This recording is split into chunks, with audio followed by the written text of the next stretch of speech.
ఈరోజు కూడా ఒక ప్రశ్నార్థకమైన ఒక వచనాన్ని మన తెర మీదకి తీసుకుని అదే కీలకమైన వచనంగా మనం ధ్యానించే ప్రయత్నం మనం చేద్దాం. కొరింథీయులకు రాసిన మొదటి పత్రిక, అపోస్తుడైన పౌలు కొరింథీయులకు రాసిన మొదటి పత్రిక మొదటి అధ్యాయం 18వ వచనం నుండి 22వ వచనం వరకు 23వ వచనం వరకు చదువుతాం. సిలువను గూర్చిన వార్త. నశించుచున్న వారికి వెర్రితనము కానీ రక్షింపబడుతున్న మనకు దేవుని శక్తి. ఇందు విషయమై జ్ఞానుల జ్ఞానమును నాశనము చేతును, వివేకుల వివేకమును శూన్యపరుతును అని రాయబడి ఉన్నది. జ్ఞాని ఏమయ్యను, శాస్త్రి ఏమయ్యను, ఈ లోకపు తర్కవాది ఏమయ్యను, ఈ లోక జ్ఞానమును దేవుడు వెర్రితనముగా చేసి ఉన్నాడు కదా. దేవుని జ్ఞానానుసారముగా లోకము తన జ్ఞానము చేత దేవుడిని ఎరుగకుండినందున సువార్త ప్రకటనను వెర్రితనము చేత నమ్ము వారిని రక్షించుటకు దేవుని దయాపూర్వక సంకల్పమాయను. యూదులు సూచక క్రియలు చేయమని అడుగుచున్నారు, గ్రీసు దేశస్థులు జ్ఞానమును ఎదుగుచున్నారు. అయితే మేము సిలువ వేయబడిన క్రీస్తుని ప్రకటించుచున్నాం. ఆగుతాం. ఈ చదివిన వచనాలు ఏవైతే ఉన్నావో అపోస్తుడైన పౌలు యొక్క మొదటి శతాబ్దపు వ్యతిరేకతలు మనకు కనిపిస్తాయి.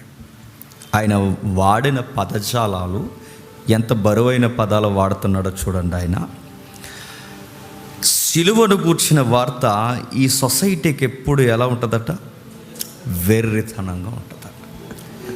నేను అడుగుతున్నాను మిమ్మల్ని ప్రశ్న, చెప్పండి. పౌలు గారు వెర్రితనంగా ఉన్నాదని అన్నాడు కాబట్టి వెర్రితనంగా ఉందా, లేదా సొసైటీకి నిజముగానే ఈ సిలువను గూర్చిన వార్త మొదటి నుంచి వెర్రితనంగానే అనిపిస్తుందా? రెండవది, ఒకవేళ అలా ఎర్రితనంగానే వాళ్ళకి అనిపిస్తే అసలు ఎందుకు ఈ సత్యం వాళ్ళకి వెర్రితనంగా అనిపిస్తుంది? ఇది ప్రశ్న. నా మాట మీకు అర్థమవుతుందా లేదు? ఎందుకు సిలువను గూర్చిన వార్త వాళ్ళకి వెర్రి? ఎందుకు వాళ్ళు సిలువను గూర్చిన వార్తను నమ్ముతున్న వారిని వీళ్ళు అమాయకులు అన్నట్టు మనల్ని ఎందుకు చూస్తారు వాళ్ళు? మన దైనందిన జీవితంలో సువార్తను గూర్చిన కానీ, సిలువను గూర్చిన కానీ, క్రీస్తుని గూర్చి కానీ, బైబిల్ గూర్చి కానీ, మన ఈ పదాలు ఈ ఆధ్యాత్మిక తీవ్రత గూర్చి సొసైటీలో మనం మాట్లాడుతున్నప్పుడే మనల్ని ఎర్రోల్లా చూస్తారు. మళ్ళీ తిరగేసి అడుగుతున్నాను, ఎందుకు వాళ్ళు అలా చూస్తున్నారు? పవిత్రమైన లేఖనం ఏమని సెలవిచ్చిందంటే సిలువను గూర్చిన వార్త దేవుని శక్తియు జ్ఞానమునై ఉందన్న. బైబిల్ ఏమో సిలువను గూర్చిన వార్త దేవుని శక్తి జ్ఞానం అని చెబుతుంటే లోకము ఎందుకు ఇది వెర్రి అని కొట్టిపాడేస్తుంది. ఈ జంక్షన్కి వెళ్ళి మీరు చెప్పండి, సువార్త వింటారేమో. మీరు ఎక్కడైనా మీరు చదువుకుంటున్న విద్యార్థుల మధ్య మీరు సువార్తని చెప్పండి, వింటారేమో. ఒక చక్కగా రంగరంగ వైభవంగా జరుగుతున్న ఒక ఫంక్షన్ దగ్గరికి వెళ్ళి మీరు బైబిల్ తెరిచి 4 వాక్యాలు యేసుక్రీస్తు వారు గూర్చి చెబుతాను అనండి, ఊరుకురా ఈ టైంలో ఏంటి అంటారు. ఒక నేరో మైండ్ ఉంది గాస్పల్ పట్ల ఈ సొసైటీకి. మళ్ళీ నేను లాజికల్గా అడుగుతున్నాను, వాళ్ళు అలా ఉన్నారు ఎలా ఉన్నారు అన్నది విషయాన్ని పక్కన పెట్టండి. అసలు మనం నమ్మిన దానికి, మనం నమ్ముతున్న విశ్వాసానికి అసలు మనం ఆ కేటగిరీలో లేకుండా మనం ఎలా నమ్మగలిగాం? మా నాన్నమ్మ ప్రార్థన చేసిందండి అనకండి.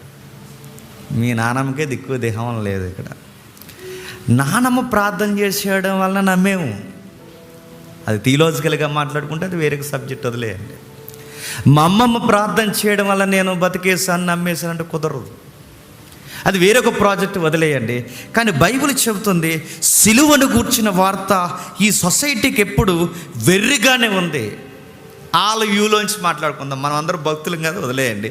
మన బయట ఇప్పుడు మనకు బైబిల్ అంటే తెలియదు, ఇప్పుడు వాళ్ళ వ్యూలో నుంచి మాట్లాడదాం. వాళ్ళు ఏమనుకుంటారు చెప్పండి? ఇప్పుడు వెళ్ళి నేను ఒక వాక్యం చెబుతుంటే లేదా వాళ్ళకి ఒక బైబిల్ తెరిచి మాట్లాడితే వాళ్ళు ఏమనుకుంటారు? మొత్తం కంటెంట్ విన్న తర్వాత వాళ్ళ దగ్గర ఉన్న కామెడీ క్వశ్చన్స్ ఏంటో తెలుసా? వాళ్ళ దృష్టిలో మనల్ని కామెడీ చేస్తారు. వాళ్ళు ఏమంటారంటే, దేవుడట వచ్చాడట, వచ్చినవాడు తన సొంత ప్రజలతో ఫైట్ చేశాడట, ఆ ఆధ్యాత్మిక పోరాటంలో ఆరాటంలో తన సొంత ప్రజలైన యూదులే వినలేదట. వాళ్ళ ఆధ్యాత్మిక వాదనల మధ్య ఆయన ఎదిరించలేని సమయంలో వాళ్ళ చేతుల్లో ఈ దేవుడే ఓడిపోయాడంట. ఓడిపోయినట్టున్నాడంట. వాళ్ళ చేతులకు దొరికేశాడంట. దొరికేసిన తర్వాత ఏం చేశారంట? వాళ్ళు బహిరంగంగా పట్టుకున్నారట, అధికారుల్ని కదిపారట, తీసుకెళ్ళి చంపేశారట సిలువకేసి. ఇది మనం నమ్మాలట, ఇది సువార్తట. అదేనంటే 24 గంటలు చెప్పేదట. ఇదే కదండి వాళ్ళు అడిగేది మనల్ని. వాళ్ళు మాట్లాడే మాటలదే. దేవుడు ఎలలోకి రావడం ఏంటి? ఆ వచ్చిన వాడు మనుషులతో వాదించలేకపోవడం ఏంటి? ఆ వాదించలేని సమయంలో వాళ్ళ చేతుల్లో ఈయన ఓడిపోవడం ఏంటి? వాళ్ళ మనుషులు ఈయన్ని చంపేయడం ఏంటి? దేవుడిని మనిషి చంపేయడం ఏంటండి విడ్డూరం కాకపోతే? బాణం ఎత్తే చచ్చిపోలేదు వాళ్ళందరూ. దేవుడు బాణం వేస్తే వాళ్ళు చచ్చిపోలే, కానీ మనుషుల వల్ల దేవుడు చచ్చిపోవడం ఏంటండి? ఇది వాళ్ళ మొదటి వాదన. రెండవది, సిలువలో ఆయన మరణించడమే ఆయన చేతగానితనం అంటున్నారు. ఆయన సిలువలో ఓడిపోవడం ఆయన శక్తిహీనత, ఆయన బలహీనత. ఆయన ఎన్నిసార్లు ఆయన గొప్ప దేవుడు అని చెప్పుకున్నా ఆయన సిలువలో చనిపోయాడు. ఇది నమ్మంటారేటండి? మనుషుల చేత సిలువ వేయబడిన వాడిని, ఓడిపోయిన వాడిని, బలహీన నమ్మడమే అందులో శక్తి ఉందంటారు, జ్ఞానం ఉందంటారు. ఏముందండి? ఇది తాత్కాలికంగా చదువు లేని వాడి దగ్గర నుంచి చదువు ఉన్నవాడి వరకు వాడి మదిలో ఉద్భవించే ప్రశ్న. రెండవది, బిబ్లికల్ వ్యూలో వాళ్ళు ఎందుకు నమ్మరంటే, సువార్తని సైంటిస్ట్ చేతుల్లో పెట్టలేదు. అది గొడవ. నా మాట అర్థమైందో లేదు. సువార్తను పట్టుకెళ్ళి గ్రూప్ 1 క్యాడర్లో ఉన్నవాడి చేతిలో, గ్రూప్ 1 ఐఏఎస్ ఐపీఎస్ల చేతిలో పెట్టలేదు. ఐఏఎస్ ఐపీఎస్లు సువార్తలు చెప్పరు. సువార్తను పట్టుకెళ్ళి లాజిక్ పనిచేస్తున్న, ఫిలాసఫీని గట్టిగా మాట్లాడుతున్న ఆక్స్ఫర్డ్ యూనివర్సిటీలో ఉన్న వారి చేతుల్లో పెట్టలేదు ఆయన. సువార్తని ఎవరి చేతుల్లో పెట్టాడు చూద్దామా? చూడండి, కేటగిరీ ఇచ్చాడు. ఎందుకు సొసైటీ సువార్త నమ్మదన్నది ప్రశ్న. ఎందుకు నమ్మట్లేదు? అదే కొరింథీ పత్రికలో పౌలు గారు చాలా డీటెయిల్గా రాశాడు. ఆయన ఎందుకు నమ్మట్లేదు చూడండి. అదే కొరింథీ పత్రిక మొదటి అధ్యాయం 26వ వచనం చూడండి. సహోదరులారా, సువార్త చేస్తున్న సహోదరులారా, మిమ్మల్ని పిలిచిన పిలుపును చూడండి. మీలో లోకరీతిని జ్ఞానులైనను గనులైనను గొప్ప వంశపు వారైనను అనేకులు పిలవబడలేదు, కానీ ఏ శరీరియు దేవుని ఎదుట అతిశయింపకుండినట్లు జ్ఞానులను సిగ్గుపరచుటకు లోకములోని ఎర్రివారిని దేవుడు ఏర్పరచుకొని ఉన్నాడు. బలవంతులైన వారిని సిగ్గుపరచుటకు లోకములో బలహీనులైన వారిని దేవుడు ఏర్పరచుకొని ఉన్నాడు. ఎన్నికైన వారిని వ్యర్థము చేయుటకు లోకములో నీచులైన వారిని, తుణీకరింపబడిన వారిని, ఎన్నిక లేని వారిని దేవుడు ఏర్పరచుకొని, మీరు చెప్పండిరా సువార్త అన్నాడంట. ఇప్పుడు చెప్పండి, ఫస్ట్ సెంచరీలో సువార్త చెప్పింది ఎవరు చెప్పండి? నీ శ్వాసన వచ్చేద్దండి వాళ్ళ దగ్గర. ఎవరు చెప్పండి? ఎవరండి? ఇప్పటివరకు తమ్ముడు చెప్పాడుగా. ఎవరు? సువార్తకి మొట్టమొదటి అంబాసిడర్స్ ఎవరు? చేపలోళ్ళు. అది పాయింట్. అంటే క్యాస్ట్ కదండో, వృత్తి మాట్లాడుతున్నాను నేను. చేపలు పట్టుకునే వాళ్ళు, వాళ్ళ దగ్గర చేపల వాసన వస్తుంది, నీచు వాసన వస్తుంది. అలాంటి వాళ్ళు ఇప్పుడు సడన్గా రాజు దర్బార్ దగ్గరికి వచ్చి ఇందును గూర్చి సిలువను గూర్చి వార్త అనగానే ముందాలకు వాసన వస్తుంది. నేను అడుగుతున్నాను, వాళ్ళ లగ్జరీ డ్రెస్ వేసుకునే వాళ్ళు కాదు సువార్త చెప్పేవాళ్ళు. సువార్త ఎప్పుడు, సత్యం ఎప్పుడు ఎవరి దగ్గర ఉంటుందో తెలుసా? లెక్కల్లో లేని వాళ్ళ దగ్గర, ఎన్నికల్లో లేని వాళ్ళ దగ్గర, గొప్ప ఇంటి పేరు లేని వారి దగ్గర. మేము రెడ్లు, సౌదరులు, సెదారం అలాంటోళ్ళు కాని వారి దగ్గర. గుర్తుపెట్టుకో, అసలు ఏ కేటగిరీలో వాళ్ళ గొప్పతనం లేని వారి దగ్గర సత్యము వాళ్ళ దగ్గర ఉంటుంది. జేమ్స్ సౌదరే ఉంటుంది, సత్యం ఉండదు. జేమ్స్ గాడిది గుడ్డు, అదే రెడ్డి ఉండదు. జేమ్స్ ఫలానా, జేమ్స్ బీసీ, జేమ్స్ ఎస్సీ ఉండదు. జేమ్స్ ఎవరి దగ్గర ఉంటుంది? ఎవడండి జేమ్స్ అంటే, ఎవడండి సురేష్ అంటే, ఎవడండి ప్రసాద్ అంటే, ఎవరండి అంటే, అదే ఎవరండి అంటే ఎవరు? వాళ్ళు ఏమైనా ఎంఆర్ఓ గారి తాలూకా? కాదండి. వాళ్ళు ఎవరండి? వాళ్ళ ఫాదర్ ఏమైనా ఇంజనీరా? కాదండి. ఫార్మర్, ఇంగ్లీష్లో, తెలుగులో వ్యవసాయకులు. వాళ్ళు ఎవరండి? లెక్కల్లో లేని వాళ్ళు, సొసైటీలో వాళ్ళకంటూ ఒక స్టేటస్ లేని వాళ్ళు. ఎవరండి? తృణీకరింపబడినవారు, విసర్జింపబడినవారు, దూరంగా ఉన్నవారు, మనుషుల్లో ఎన్నిక లేని వాళ్ళు. అలాంటోడే పేతురు ఎవరు? ఒక చేపలు పట్టేవాడు. యోహాను ఎవడు? ఒక చేపలు పట్టేవాడు. ఎన్నిక లేనోళ్ళు, ఎంపిక లేనోళ్ళు, జ్ఞానుల జ్ఞానమని భుజాలు ఎగరేసుకున్న సౌలుకు కూడా దేవుడు దొరకలేదు పౌలుగా మారేంత వరకు. గుర్తుపెట్టుకోండి, దొరకలేదు జ్ఞానులకి. జ్ఞానమని ఎర్రితల్లేసిన ఎవరికైనా దొరకలేదు. ఎందుకు ఈ సొసైటీ మాటలు నమ్మదంటే, గ్రూప్ చదివిన వాళ్ళ దగ్గరికి వెళ్ళి మనం దుంపల బడిలో చదివేది సీరియస్గా సువార్త చెబుతుంటే వాళ్ళు వింటారండి? అక్కడే ఆ లాజిక్ పనిచేయదు. ఏడ్రా, నేను చదువుకునేది గ్రూప్స్, నువ్వు ఇంటర్ కూడా సరిగా 2 సార్లు అవగొట్టేవాడు, సరిగా అవ్వలేదు. ఇది నువ్వు వచ్చి నాకు సువార్త చెప్తున్నావు అంటే నువ్వు ఏదో పెద్ద లాజిక్ ఉన్నట్టు చెప్తుంటే, వాడి మైండ్ దేన్ని బట్టి మనం చెప్పే మాట వింటా చెప్పండి? వాడి నాలెడ్జ్ని బట్టే మనం చెప్పే మాట వినాలా వినకూడదని వాళ్ళు డిసైడ్ అవుతారు. అందుకే సువార్త వాళ్ళకి ఎలా ఉంటుంది చెప్పండి? ఈ బోధించే వాళ్ళని బట్టి వెర్రితనంగా ఉంటుంది. కానీ దేవుడు ఎలా అంటాడు చెప్పనా? ఈ ఎర్రోల్ని లేపి నువ్వే చెప్పరా అంటాడు. ఆయనతో వచ్చిన గొడవతి. అలా తింగరోళ్ళ రోడ్డు నిలబోయారు, ఎలారా నిలబడు, మార్చేస్తాడు. మార్చేసాడని అంటాడు, నిన్నేరా మనుషులను బట్టేవాడుగా మార్చేస్తాను అంటాడు. ఆ సామాన్యంగా తిరుగుతున్న వాడిని, ఎన్నిక లేని వాడిని, ఎంపిక లేనివాడిని తీసుకొచ్చి నిలబెట్టి నువ్వు చెప్పరా, నువ్వు చెబుతుంటే ఎవరు కూర్చుంటారు సార్ కిందంటే? ఆఫీసర్స్ కూర్చుంటారు. నువ్వు చెప్పు సార్, ఆఫీసర్ నేను చెప్పడం చెప్పవా? చెప్పు, నువ్వు చెప్పు, నేను ఉన్నానుగా, నీ వెనక నేను ఉన్నానుగా, నువ్వు చెప్పు. ఒక సామాన్యుడు, వాళ్ళకన్నా చదువుల్లో తక్కువ ఉన్నవాడు, వాళ్ళకన్నా కేటగిరీలో తక్కువ ఉన్నవారు, వాళ్ళకన్నా అన్ని విధాలుగా తక్కువ ఉన్నవారు, పేతురు, యోహాను, యాకోబు లాంటి వారు గవర్నర్స్కి చెప్పారు. ఆ రోజు సైనిక బలగాలకి అధిపతిగా ఉన్న ఆ సుపీరియర్ ఆఫీసర్కి చెప్పారు. ఆ రోజు వాళ్ళు ఎలా చెప్పగలిగారంటే, ఆయన ఎంపికే అది. సువార్త ప్రకటన. ఎందుకు ఈ సొసైటీ త్వరగా నమ్మదంటే, నలిగిపోయిన సొక్కావు, చిరిగిపోయిన ప్యాంట్లు, సరైన బట్టలు ఒక పూట వేసుకుంటే మరో పూటలో సరైన బట్టలు లేని సామాన్యమైన పాస్టర్లు చెబుతుంటే ఈ సొసైటీ ఎందుకు నమ్ముతా చెప్పండి? నా మాట మీకు అర్థమవుతుందో లేదో?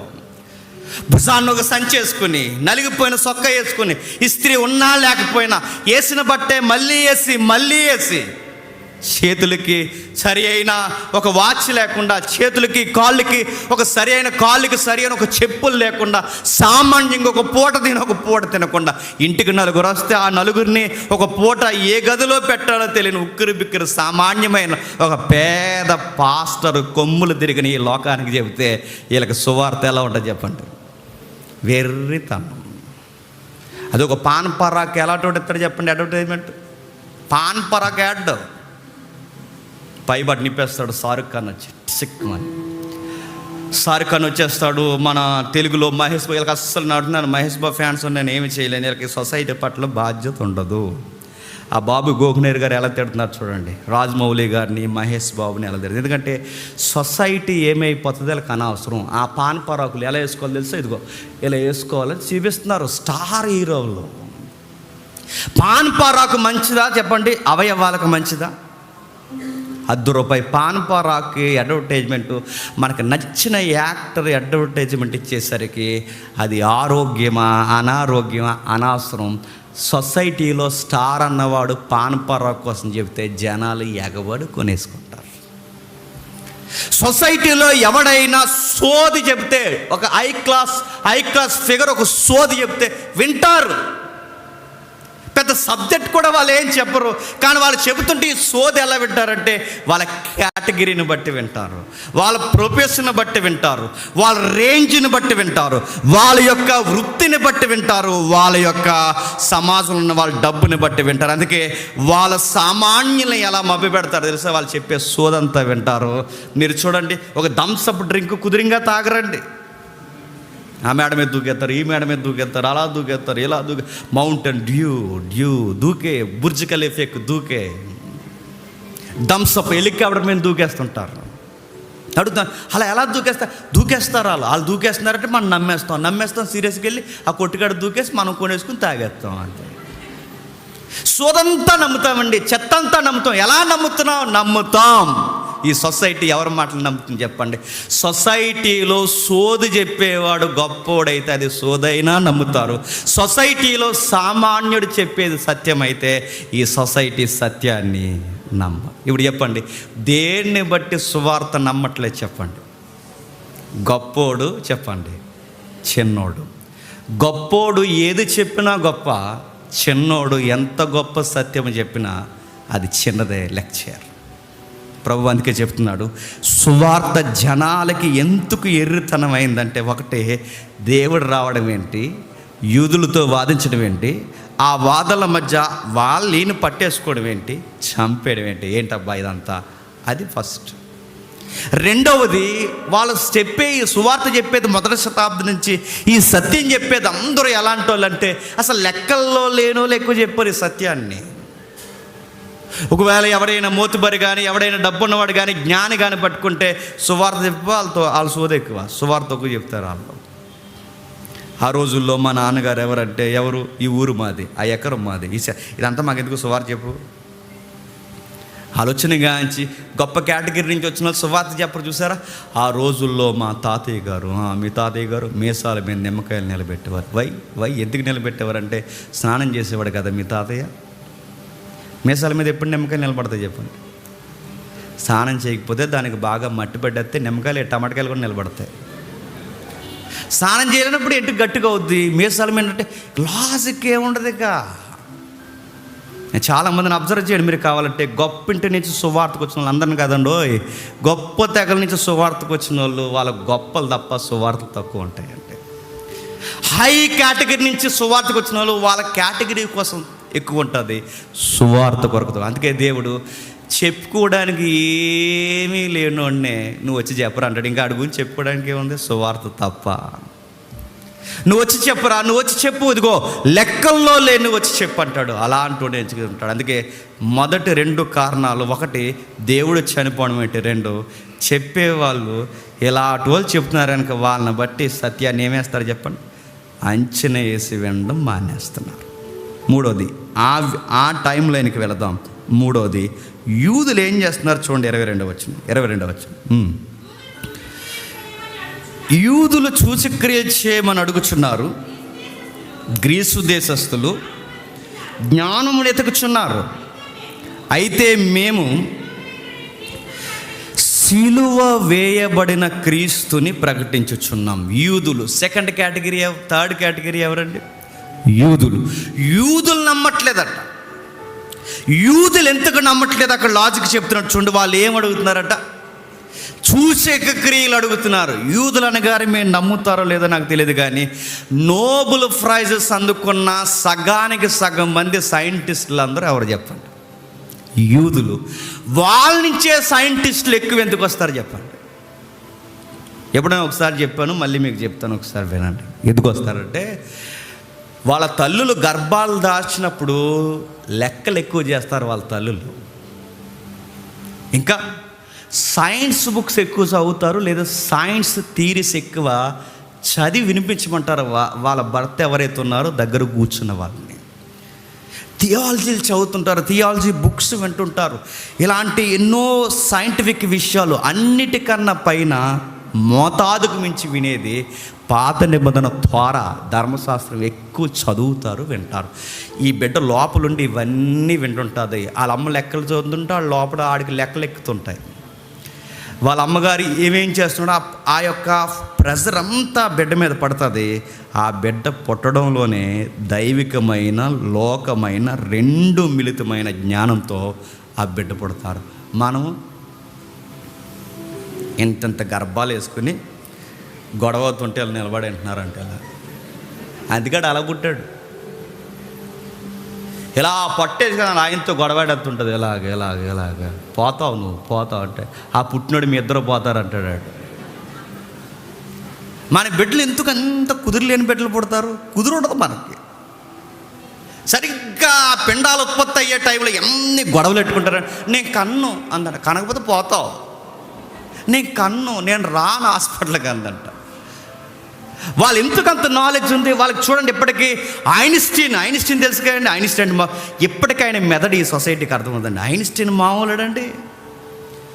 ఐన్స్టీన్ చెప్పిన క్వాంటమ్ థియరీ ఉంటుంది. నాకు ఎంత పిచ్చో ఆయన చెప్పిన ఆ థియరీ, నేను ఎన్నిసార్లు ఆ థియరీ వింటాను.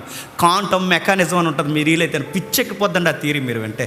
అసలు భౌతిక ప్రపంచంలో ఉన్న మీకు మనకు తెలియని ఒక సైన్స్లోకి మనం వెళ్ళిపోతాం. ఆయన చెప్పిన ఆ సాపేక్ష సిద్ధాంతం ఒక ఎత్తు అయితే, క్వాంటమ్ మెకానిజం కోసం చెప్పిన ఆ థియరీ అసలు ఎలా చెప్పగలిగాడు? అది ఒక వండర్. అది అణుబాంబు సృష్టికర్త వాడున్నాడు, అణుబాంబు ఇంకొకడు ఉన్నాడు. అసలు అణువులు కూర్చిన ప్రస్తావన మాట్లాడిందే వాళ్ళ యూదుల నుంచి వచ్చిన సైంటిస్టులు పిచ్చెక్కుతుందంటే వాళ్ళ థియరీస్ మాట్లాడుతుంటే. అణుబాంబు అనేది ఒక అణువు, కంటికి కనబడిన అణువు. మనం అనుకుంటాం నల్ల మందు కలిపారా, సూర్యకారంగా, ఇలాంటివి ఏం కనపడు అణుబాంబులో. అణువుల్ని మిళితం చేస్తారు, అణువులను దగ్గర చేస్తారు. ఎలక్ట్రాన్ ప్రోటాన్స్ ఏవైతున్నావో వాటన్నిటిని వాటిని తెచ్చిన ఒక్క అణువుతో ఇంకొక అణువుని ఢీ కొడితే అణువులు ఉద్భవించి ఒకేసారి ఈ భూమండలాన్ని మింగేసంత పేలుడు జరుగుతాడు. ఏంటి ఇంత అణువులు, కనబడిన అణువులు. మీకు ఇంకా ఎగ్జాంపుల్ అర్థం కావాలంటే చిన్న గోళీలు ఉంటాయి సార్. చిన్నప్పుడు చిన్న గోళీలు, ఈ గోళీలన్నీ గుట్టగేసి ఒక గోళీ చేత ఇలా లాక్కొట్టే వాళ్ళు గుర్తుందా? ఒక్క గోళీ చేత గుప్పుకున్న గోళీలు కొడితే గోళీలన్నీ ఎలా చెల్ల చెదరైపోయి విస్ఫోటనం జరిగినట్టు అవుతుందో, ఎగ్జాక్ట్ అణువుల సిద్ధాంతం కూడా అంతే. అసలు కనబడిన అణువుల్ని ఇలా చెదగొట్టి చెదరగొడితే ప్రపంచం ఏమేమి తెలుసా? ఈ రోజుకి కోలుకోలేని యురేషిమా నాగాసాకి సిద్ధాంతం లేదా ఆ ఉదంతం మీరు వినండి. అణువుల సిద్ధాంతం విస్ఫోటనం ఎలా ఉంటుందో. ఈ రోజుకి అమెరికా ప్రయోగించిన ఆ యురేషిమా నాగాసాకి మీద ఆ రోజు బాంబు వేస్తారు. ఈ రోజుకి మీరు చూడండి, అక్కడ సరిగా పిల్లలు పుట్టరండి. ఈ రోజుకి గడ్డి మొలద బాంబు పడిన దగ్గర ఎంత పెద్దది, ఒక పెద్ద పుట్టగొడుగు తెలుసుగా. ఒక పుట్టగొడుగు ఎలా ఉంటుందో ఆకాశాన్ని అంటిపోయే కిలోమీటర్ల ఎత్తులో బాంబు ఎలా విస్ఫోటనం చెంది మొత్తం ఆవరించి మనిషి ఇలా దగ్గరకు ఉండగానే అలా ఒకేసారి బూడిద రాలిపోయాడు. గడ్డి ఆవిరైపోయి, చెట్లు ఆవిరైపోయి, బిల్డింగ్స్ ఆవిరైపోయి. అక్కడ దగ్గరలో ఏ పదార్థం, అది జడ పదార్థమైనా ఘన పదార్థమైనా, అది వాయువైనా నీరైనా ఏదైనా అణువుల విస్ఫోటనానికి ఎగిరిపోయింది. ఆ రోజు జపాన్ చేతులు ఎత్తేసింది. దయచేసి ఇంక యుద్ధాలు వద్దని సెకండ్ వరల్డ్ వార్ ఆ బాంబుతో ఆగిపోయింది. హిస్టరీని అడుగుతున్నాను, అసలు అణువుల్ని ఎలా చూడగలిగారు? వాళ్ళకి ఎలా తెలుసు? వాళ్ళకి తెలుసండి అన్ని యూదులకి. ఐన్స్టీన్ చెప్పే కొన్ని థియరీస్. ఇప్పుడు గాల్లో భూమి వేలాడుతుంది అంటున్నాం, గాల్లో భూమి వేలాడుతుంది అంటున్నాం. గాల్లో ఎలా వేలాడింది అంటాం, కానీ ఐన్స్టీన్ ఏమంటారు తెలుసా? గాల్లో ఏడట్లేదు, ఇది ఒక ఫ్యాబ్రిక్ యూనివర్స్ అంటాడు. వాళ్ళకి ఎలా తెలిసిందండి? ఈ రోజున్న టెక్నాలజీ వాళ్ళకి లేదు. వాళ్ళు ఎలా అంచనా గలిగారు? వాళ్ళ యూదులు అంటేనే వాళ్ళ వండర్స్ క్రియేట్ చేస్తారని బైబిల్ చెప్పేసింది. జూయిస్ అనగానే వండర్స్ క్రియేట్ చేస్తారు. వాళ్ళు చెప్పే సిద్ధాంతాలు సామాన్యులకు అర్థం అవ్వవు. యాపిల్ చెట్టు కింద కూర్చున్నాడట. ఎవరంట? Isaac Newton. యాపిల్ చెట్టు కింద కూర్చున్నప్పుడు యాపిల్ పండు కింద పడిద్దట. కింద పడిన వెంటనే ఆయన అన్నాడట, ఏమని? భూమికి ఆకర్షణ, గ్రావిటీ. అంటే యాపిల్ పండు పడే వరకు ఐన్స్టీన్ గారికి తెలీదా? నేను అడుగుతున్నాను, యాపిల్ పడితే కానీ, క్షమించండి సర్ ఐజాక్ న్యూటన్ గారికి యాపిల్ పడితే కానీ గ్రావిటీ ఫోర్స్ ఉందన్న సంగతి సర్ ఐజాక్ న్యూటన్ గారికి తెలీదా? యాపిల్ పడకముందే, చెట్టు కింద కూర్చోకముందే, కిటికీలోంచి చూడకముందే, అసలు ఈ ఎగ్జాంపుల్ చెప్పకముందే ఈ ఎర్త్కి గ్రావిటీ ఉందన్న సంగతి సర్ ఐజాక్ న్యూటన్ గారికి తెలుసు. మరి యాపిల్ చెట్టు గొడవ ఏంటంటే నాలాంటి చిన్న బుర్రలకు అర్థం అవ్వడానికి ఒక ఉదాహరణ. ఆ ఉదాహరణలో ఎల్లేని పుల్లేని పెడితే బాగోదని ఆడెవడో కాదు, నేనే కూర్చొని కిటికీలో చూస్తున్నప్పుడు చెట్టు కిందకి వెళ్ళినప్పుడు పండు నిజంగా పండు పడలేదు, చెట్టు కింద కూర్చోలేదు. మన బుర్రలకు తీరి అర్థం అవ్వాలని ఉదాహరణ మాత్రమే అధ్యక్ష. అర్థమైందో లేదు, అర్థం అవ్వకపోతే అంతే సంగతి లేదు. యూదుల తీరులు ఎర్రగొడతారు వాళ్ళు. అలాంటి యూదులకి ఇప్పుడు సిలువను కూర్చిన వార్త చెబుతుంటే వాళ్ళకి ఎలా ఉంది చెప్పండి? వెర్రి. ఏమీ చదువులేనాడేమో దేవుడిని మనుషులు చంపాడు వేటరా అంటున్నాడు. మరి అది కాదురా, ఇంకా వాక్యం ఎలా చెబుతుందిరా, ఇదిగో సామాన్యులైన మమ్మల్ని ఎంపిక చేసి సువార్త చెప్పమన్నాడు రా అని మమ్మల్ని పంపించాడంటే ఈ సామాన్యుడు గొప్పోడైపోయి నువ్వేడ్రా నాకు చెప్పేదని ఈడంటున్నాడు. మళ్ళీ ఆ రోజు యూదులు ఏమన్నారు, వాళ్ళు ఏమంటున్నారు, వాళ్ళకున్న జ్ఞానంలోంచి, అంటే వాళ్ళకున్న వండర్ఫుల్ జ్ఞానం నుంచి, అద్భుతాలు చేసే జ్ఞానం నుంచి అద్భుతంలాగే సిలువ చూస్తున్నారు. ఇప్పుడు సిలువ వాళ్ళకి అద్భుతం కాదు, లాజిక్ లేదు, సామాన్యంగా చచ్చిపోతున్నాడు. ఈ సైంటిఫిక్ దృక్కోణంలో వండర్స్ చేయాలనుకున్న వారికి సడన్గా వాళ్ళకి వెళ్ళి సిలువను కూర్చున్న వార్త చెబితే ఐన్స్టీన్ లాంటి వాడికి, న్యూటన్ లాంటి వాడికి, వీళ్ళ పునాదుల పితరులు లాంటి వారికి సువార్త చెబితే వాళ్ళు ఏమంటారు చెప్పండి? సైన్స్ లేదు, నాకు నమ్మాలనిపించట్లేదు అంటారనరా. సిలువను కూర్చిన వార్త జూయిష్ ప్రజలకి ఈ రోజుకి ఎలా ఉందో చెప్పండి? వెర్రితనంగా ఉంది. వాళ్ళ కళ్ళ ముందు అద్భుతాలు జరిగితే నమ్ముతారు. రెడ్ సీ జుమ్ అని పాయలైపోయింది కనుకే నమ్మారు. పాయలేకపోతే నమ్మరా బ్యాచ్.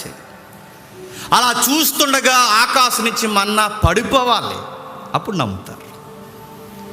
బండ నుంచి నీళ్ళు రావాలి, నమ్ముతారు. వాళ్ళకి ఏదైనా మీరు చూడండి, వాళ్ళకి సైంటిఫిక్గా ఏదైనా ప్రూఫ్, ఎవిడెన్స్ ఉండాలి, వాళ్ళకి హిస్టరీలో ఉండాలి, జాగ్రఫికల్గా ఉండాలి, ఉంటేనే నమ్ముతారు. సామాన్యంగా వచ్చి అడ్డుకర్ర నిలువు కర్రకి మధ్య దేవుడు సిలువేసి మీ కొరకు చనిపోయాడు, సిలువ వేయబడ్డాడంటే వాళ్ళు అంత కళల్లో పెట్టుకుని అలా ఎలా చనిపోతాడు? మెస్సయ్య చనిపోవడం ఏంటి? మేము నమ్ము అన్నారు. ఈ రోజుకి చాలామంది యూదులు యేసుప్రభుని వాళ్ళకున్న ఈ మైండ్ సెట్లో నుంచి సిలువను గూర్చి వాళ్ళు నమ్మరు. నెక్స్ట్, ఇంకా ఎందుకు నమ్మరండి మనుషులంటే కొన్ని వర్డ్స్ ఉన్నాయి, కొన్ని వచనాలు అలా చదివి మళ్ళీ వస్తాం. కేటగిరీస్ అర్థమవుతాయిగా. సిలువను గూర్చిన వార్త ఇది. మనం అనుకుంటాం అక్కడికి వెళ్ళి వీడికి వారం నుంచి చెప్తున్నాను ఎదవకి మారడేట్ అనుకుంటే ఆడికి చాలా ఉన్నాయి, మారడాడు. ఎన్ని రోజులు చెప్పాలి రెడ్డికి మాట అంటే? ఇక ఈ కేటగిరీలో ఏదో కేటగిరీలో ఉంటాడు, అది తెలిస్తే ఆడు దొరుకుతాడు నీకు. ఏం తెలియకుండా తగునమ్మా నిల్లాడు వెనకపోయేసరికి ఎదవా మాట పాత దులిపెత్తనేమో అనుకున్నావు.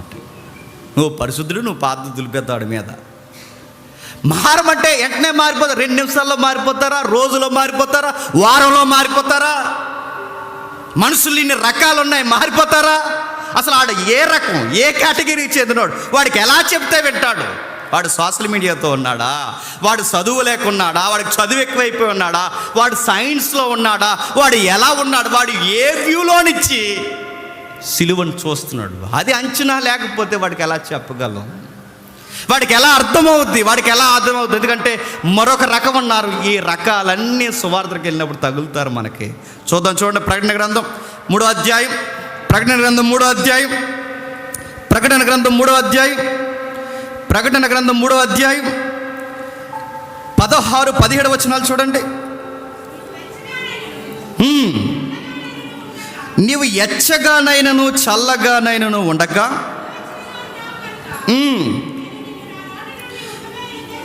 నేను నీ నోట నుండి ఉమ్మి వేయ ఉద్దేశించుచున్నాను, నీవు దౌర్భాగ్యుడివి. నెక్స్ట్,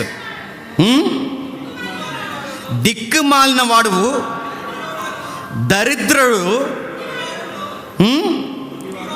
గ్రుడ్డివాడవు, దిగంబరుడవై ఉన్నావు. అంటే ఇక్కడ ఒక పదం సందర్భం కొంచెం పక్కన పెడదాం. సందర్భంలోని కొన్ని పదాలు మనం ఉద్దేశంలోకి తీసుకొద్దాం. ఉద్దేశం ఏంటంటే, మనిషికి ఇచ్చే దేవుడిచ్చే పదాలు ఏంటి చెప్పండి? దౌర్భాగ్యుడు చెప్పండి, దిక్కుమాలినోడు చెప్పండి, దరిద్రుడు చెప్పండి, పనికి మాలినోడు చెప్పండి, దిగంబరి. ఈ తిట్లలో నేను అడుగుతాను, ఈ తిట్లలో కావాలని దేవుడు తిట్టాడా? ఈ తిట్లలో నిజంగానే మనిషి పతనమైన స్థితి ఉందా చెప్పండి? నిజంగానే వీడి పతన స్థితి ఉంది. నువ్వు దిగంబరివి అన్నాడు. ఎప్పుడు మనిషి దిగంబరయ్యాడు చెప్పండి? ఈ సందర్భం కొంచెం అలా సైలెంట్ చేయండి. ఎప్పుడు దిగంబరయ్యాడు? పండు తెంచిన రోజు నుంచి ఆ తరం అంతా ఈ రోజు వరకు దేవుని దృష్టిలో మనుషులు ఏంటి చెప్పండి? దిగంబరి. దేవుడికి మనుషులు దూరం జరిగిన తర్వాత మనిషి ఏమయ్యాడు? దేవుడు దిక్కులేని, దేవుడంటే దొరకని మనుషులు దిక్కులేని వాళ్ళు అయిపోయారు. మా తాత ఉన్నాడు, మా నాన్నమ్మ ఉన్నాడు, అందరు ఉన్నా మనకు ఎవరు ఉండాలి చెప్పండి? మనకి దేవుడు లేడు. మన దేవుడు మన చెయ్యి వదిలాడు. అది ఆదాము దగ్గర జరిగింది. దిక్కుమాలినోళ్ళయ్యాం, దౌర్భాగ్యులయ్యాం. మనం ఇంకా మాట్లాడు దరిద్రులమయ్యాం. కూటికేడుస్తున్నాం, బట్టకేడుస్తున్నాం, నీడకేడుస్తున్నాం, ఆరోగ్యానికి ఏడుస్తున్నాం, జ్వరానికి ఏడుస్తున్నాం, రోగాలకు ఏడుస్తున్నాం, ఎండకేడుస్తున్నాం, వానకేడుస్తున్నాం, చలికేడుస్తున్నాం. ఒక పూట ఉంటే ఒక పూట లేక ఏడుస్తున్నాం. అసలు ఒక రోజు ఏదైనా మనలో ఇవన్నీ లేవు. ఈ దరిద్రం అంతా మన మీదకి వచ్చింది. దరిద్రులం, దిక్కుమాలోళ్ళు, దౌర్భాగ్యులం, దిగంబరులం. ఎంత దరిద్రం మన మీద ఉంటే మనం అనుకుంటున్నామంట, నేను జ్ఞాని అనుకున్నాడట. ఏమనుకున్నాడు? నేను జ్ఞానిని అన్నాడు. దిక్కుమాలినోడు, దౌర్భాగ్యుడు, దరిద్రుడు, గుడ్డివాడు, దిగంబరైన మనిషి ఏమనుకుంటున్నాడు చెప్పండి? నేను బాగానే ఉన్నాను, నేను జ్ఞానిని, నాకు దేవుడితో పనేముంది నడుస్తున్నాను. మనిషికి ఎందుకు సువార్త ఎక్కట్లేదు? అసలు ఆడు ఏ స్టాండింగ్లో ఉన్నాడో వాడికి తెలియలేనప్పుడు మనం ఎంత చెప్పినా నీకు బట్టలు లేవురా అని చెబితే, నోరు మీరా రైమండ్ సూట్ ఇక్కడ అంటాడు. ఆడు ఈ బట్టల కోసమే మాడతాడు అని చెప్పి మాట్లాడినా. ఒరి నీకు ఎవరు లేరంటే, ఎవరు లేపడబెట్టి ప్రెసిడెంట్ గారు ఎవరు తాలూకా అనుకుంటున్నాం? మా తాత అంటాడు. ఒరే మనం దిగంబరులు రా, దరిద్రులు రా, మనకి లోకంలో ఏమని, మాకు దరిద్రం 4 ఎకరాలు ఉన్నాయి ఇక్కడ, ఏమనుకుంటున్నాం? నెలకి ఎంత తెలుసు మాకు వడ్డీ అంటాడు. వాళ్ళ మాటలు వేరు, వాళ్ళ తీరు వేరు. మనం మాట్లాడే స్టాండింగ్ ఒకటే, వాళ్ళు మాట్లాడే స్టాండింగ్ ఒకటే. వాడు ఆధ్యాత్మికంగా బాలేదు, వాడు బాలేదు కనుక నువ్వు ఇలా ఉన్నావురా, నువ్వు దౌర్భాగ్యుడు అంటే ఆడికి ఎలా ఉంటుంది చెప్పండి? ఇంకోసారి ఈదిలో కనపడక అంటాడు. నువ్వు దిగంబరుడు అంటే చిన్నోర్మి అంటాడంట చెప్పండి. వాడికి మనం ఎన్ని చెప్పిన ఈ పదాలు చెప్తే, నువ్వు గుడ్డోడు అంటే నాకు గుడ్డట్ట వేటరా అంటాడు. నీ స్థితి ఇదిరా దేవుని ఎదుట అని చెబితే వాడికి అర్థం అవుతుంది. అందుకే వాళ్ళకి సువార్త ఎలా ఉంటుందో తెలుసా? వెర్రితనముగా ఉంటుంది. ఇంకా ఉన్నారు. ఆ పదానికి, ఈ పదాలకి ఒక రెఫరెన్స్ జోడిద్దాం. ఒకసారి రోమపత్రిక రండి. రోమిలికి రాసిన పత్రిక 1వ అధ్యాయం, రోమిలికి రాసిన పత్రిక 1వ అధ్యాయం 21-22 వచనాలు చూడండి. మరియు వారు దేవుని ఎరిగియు వారు దేవునిగా మహిమపరచలేదు, కృతజ్ఞతాస్తుతులు చెల్లించలేదు, కానీ తమ వాదోపవాదముల యందు వ్యర్థులైరే. ఇక్కడ ఏమని రాస్తాడు చూడండి. వారు దేవుణ్ణి ఎందుకు ఎరగలేకపోయారట? అక్కడ ఉంది చూడండి. తమ జ్ఞానము చేత, వారి యొక్క తత్వజ్ఞానము చేత, ఇంకా మాట్లాడుకోవాలంటే వాళ్ళకున్న తెలిసిన తెలివితేటలను బట్టి వారు దేవుణ్ణి ఎరగలేక, వారి అవివేకాన్ని ఏమనుకుంటున్నారట? వివేకము, జ్ఞానం అనుకుంటున్నారట. దేవుడు మాకు తెలియకపోతే ఇంకెవరికి తెలుస్తారు అనుకుంటున్నారు. ఇప్పుడు అడుగుతున్నాను, ఎంతో కొంత ఈ సొసైటీకి యేసు ప్రభు దేవుడు అన్న వార్త వినబడుతుందా లేదా చెప్పండి?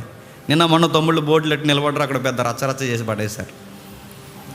మిమ్మల్ని అడుగుతున్నాను, ఏదో ఒక సైడ్ నుంచి బోర్డ్స్ పట్టుకునో, కరపత్రాలు పంచో, ఏదో ఒక మూలన, ఏదో ఒకలా ఎక్కడో దిక్కున యేసు ప్రభు దేవుడు అని ప్రకటింపబడుతుంది. ఈయన దేవుడు అని వాళ్ళకి తెలిసినా ఏం చేయరు చెప్పండి? కృతజ్ఞతాస్తుతులు చెల్లించు. ఆయన దేవుడని చెప్పినా వాళ్ళు ఒప్పుకోరు. వాళ్ళ దేవుడని తెలిసిన ఏ కేటగిరీలో ఒప్పుకోరు. ఆ రోజు ఇశ్రాయేలీలు ఒప్పుకోలేదు వాళ్ళ దేవుడని తెలిసిన.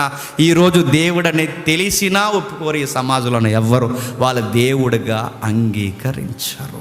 ఎందుకురా మీకు దేవుడు తెలిసిన ఎందుకు మీరు అంగీకరించట్లేదంటే అక్కడ రాస్తున్నాడు చూడండి, వాదోపవాదాలు అంటే నేను ఎప్పుడో చెప్పాను, మీకు చెప్తాను ఒకసారి వినండి. పిచ్చి వాదోపవాదాలు ఉంటాయండి. వీళ్ళకి సత్యం అర్థమవుతుంది. చాలామంది పెద్దలు చెప్పినదే మీకు చెప్తున్నాను, నేను ముగించేసే ప్రయత్నం చేస్తాను. చాలామంది పెద్దలు చెప్పింది సరిగ్గా 4-5 గుడ్డోళ్ళు ఏనుగు చూడడానికి వెళ్ళారంట. గుడ్డోళ్ళు, నోట్ దిస్ పాయింట్. మొదటోడు వెళ్ళిన తర్వాత తాకి ఇలా అన్నాడట. ఏమన్నాడు? ఇల్లొచ్చినోడు మనకు ప్రసంగం చెప్తున్నాడు ఇక్కడ నిలబడి. సార్ చెప్పండి సార్, మీరు మొదటి గుడ్డి వారు, మీరు ఏనుగుని తాకొచ్చారు, ఏనుగు కూర్చుని ఎక్స్పీరియన్స్ మాకు చెప్పండి అంటే సౌండ్లు పెంచండి అబ్బాయి అన్నారంట. మొదటోడు ఏనుగంటే ఏంటంటే ఏనుగంటే ఏదో ఊహించుకోకండి, ఏనుగంటే అదొక గోడ అన్నాడంట. గోడ ఎలా ఉంటుంది, అది అలాగ ఉంటుంది. ఎందుకు నాకు గోడ ఏనుగే గోడ ఏనుగు అన్నాడు అంటాడు. సార్ గోడ ఏనుగు ఎలాగొద్దంటే అలా అవుద్దిరా, అడక్క ఇంకా అలాగ అవుద్ది అన్నాడు అంతే. రెండో వాడు వెళ్ళాడు, ఆడేవాడు సార్, తాకొచ్చాడు, ఆడొచ్చిన తర్వాత వీడికి మైక్ ఇచ్చారు, వీడిని నిలబడి మాట్లాడుతున్నారు. సార్ ఏంటి సార్ ఏనుగంటే? ఆడన్నాడు ఏనుగంటే, నిశ్శబ్దంగా ఉండండి చెప్తున్నాను, స్తంభమే ఏనుగు, ఏనుగే స్తంభం. కాలట్టుకున్నాడు వెళ్ళి, దాని కాలట్టుకుని ఏమంటాడు చెప్పండి? స్తంభం. ఏనుగంటే స్తంభం అన్నాడు. స్తంభం లాగే ఉంటుంది ఏనుగు, కాదు ఆ స్తంభం కదలదు, ఈ స్తంభం కదులుతుంది అంతే. ఆడంటాడు గోడ అంటాడు, ఈడంటాడు ఏనుగు అంటాడు. ఇంకొకడు వచ్చాడు, వెళ్ళి ఆ తొండాన్ని నట్టుకున్నాడు. ఆ తొండానికి దగ్గరకు ఉన్న దంతాన్ని నట్టుకున్నాడు. సార్ ఏంటి సార్ ఏనుగంటే అదో పెద్ద గుణపం అండి. గుణపమే ఏనుగే గుణపం, కాదు ఆ గుణపం కదలదు. చెప్పండి, ఏ గుణపం కదలదు, గుణపం గుర్తుపెట్టుకో, ఏనుగంటే గుణపం అన్నాడు అంతే. మరొకడు వెళ్ళాడు, చేపెట్టుకున్నాడు, మీకు తెలుసు సేట అన్నాడు అంటాడు. సేట ఏంటి సార్ అంటే, సేటారా ఏనుగంటే మెదులుతుంది తెలుసు అది అన్నాడు. ఒక్కొక్కడు పెట్టుకుని అడుగుతున్నాను, మొదటోడు వెళ్ళి గోడ కాదురా స్తంభం రా అని, ఈ స్తంభం ఉన్నవాడు వెళ్ళి గోడరా అని ఎక్స్పీరియన్స్ ఉన్నవాడు చెబితే ఎప్పటికైనా ఈడి ఏనుగును తాకిన ఈడి ఎక్స్పీరియన్స్లోంచి ఏనుగు గోడ కాదు స్తంభం అని ఈడికి ఎంత వాదన జరిగినా ఈడు వాదన ఈడొప్పుకోడు, ఈడు వాదన ఈడొప్పుకోడు. ఎప్పటికీ ఈడికి ఏనుగు స్తంభమే, ఎప్పటికీ ఈడికి ఏనుగు గోడే. మూడో వాడు వచ్చి అంటారు, గోడ కాదు స్తంభం కాదురా సేట అన్నాడంటే అంటాడు. చెప్పాడు ఆడు ఎండో సేటరా పో, గోడ అంటాడు ఆడు, స్తంభం అంటాడు ఈడు. వీడికి సేటే, ఎప్పటికీ మీరు నమ్మినా నమ్మకపోతే నేను సేటగానే డిసైడ్ అయిపోయిన సేట అంటాడు. ఆడికి గోడ, ఆడికి స్తంభం, ఇంకొకడికి ఏదేదో నమ్ముతాడు, గుణపం, ఏవేవో నమ్ముతారు. నడుపుతాను. ఈ గుడ్డోళ్ళకి సత్యం అంటే ఏంటో తెలియాలంటే అసలు ఒరిజినల్గా ఏనుగు ఎలా ఉంటుందో ఈ 4 గుడ్డోళ్ళు జీవితాంతం కొట్టుకున్నా వీళ్ళకి అర్థం అవ్వదు. ఎందుకంటే వాళ్ళ అనుభవాలు ఉన్నారు, వాళ్ళ తాకిరగా అనుభవం, వాళ్ళ అనుభవం నుంచే వాళ్ళు మాట్లాడతారే తప్ప వాళ్ళ కళ్ళతో చూడలేదు కనుక ఎప్పటికీ సత్యము మాట్లాడరు. వీళ్ళకి సత్యము తెలియాలంటే ఏం చేయాలి? 4 కళ్ళు రావాలి, వీళ్ళ 4 కళ్ళు తెరవబడాలి. వీళ్ళ 4 కళ్ళు తెరవబడితే కానీ అసలు ఒరిజినల్గా ఎలాగుంటుంది వీళ్ళు తెలియదు. వీళ్ళందరికీ ఉన్న లోపం ఏంటి చెప్పండి? గుడ్డుతనం. ఈ గుడ్డుతనం పోతే కానీ అసలు ఒరిజినల్గా వీళ్ళకి ఏనుగు ఎలా ఉంటుందో తెలుస్తుందా? ఎప్పటి తెలియదు. వీళ్ళు ఎన్ని రోజులు మాట్లాడినా ఏ ఎక్స్పీరియన్స్ మాట్లాడతారు చెప్పండి? స్తంభం అంటారు, గోడ అంటారు, చాట్ అంటారు, గుణపం అంటారు, ఇవేం మాట. అది కాదురా ఏనుగంటే ఇదిగో ఇలా ఉంటుందిరా, మహాకారం తొందర ఉన్న జంతువుల్లో అదే బలమైనది ఎత్తేంద్ర అని చెబితే వాళ్ళకి అర్థం అవుతుంది. ఎందుకంటే వాళ్ళ నేత్రాలు ఏమయ్యాయి చెప్పండి? గ్రుడ్డితనం.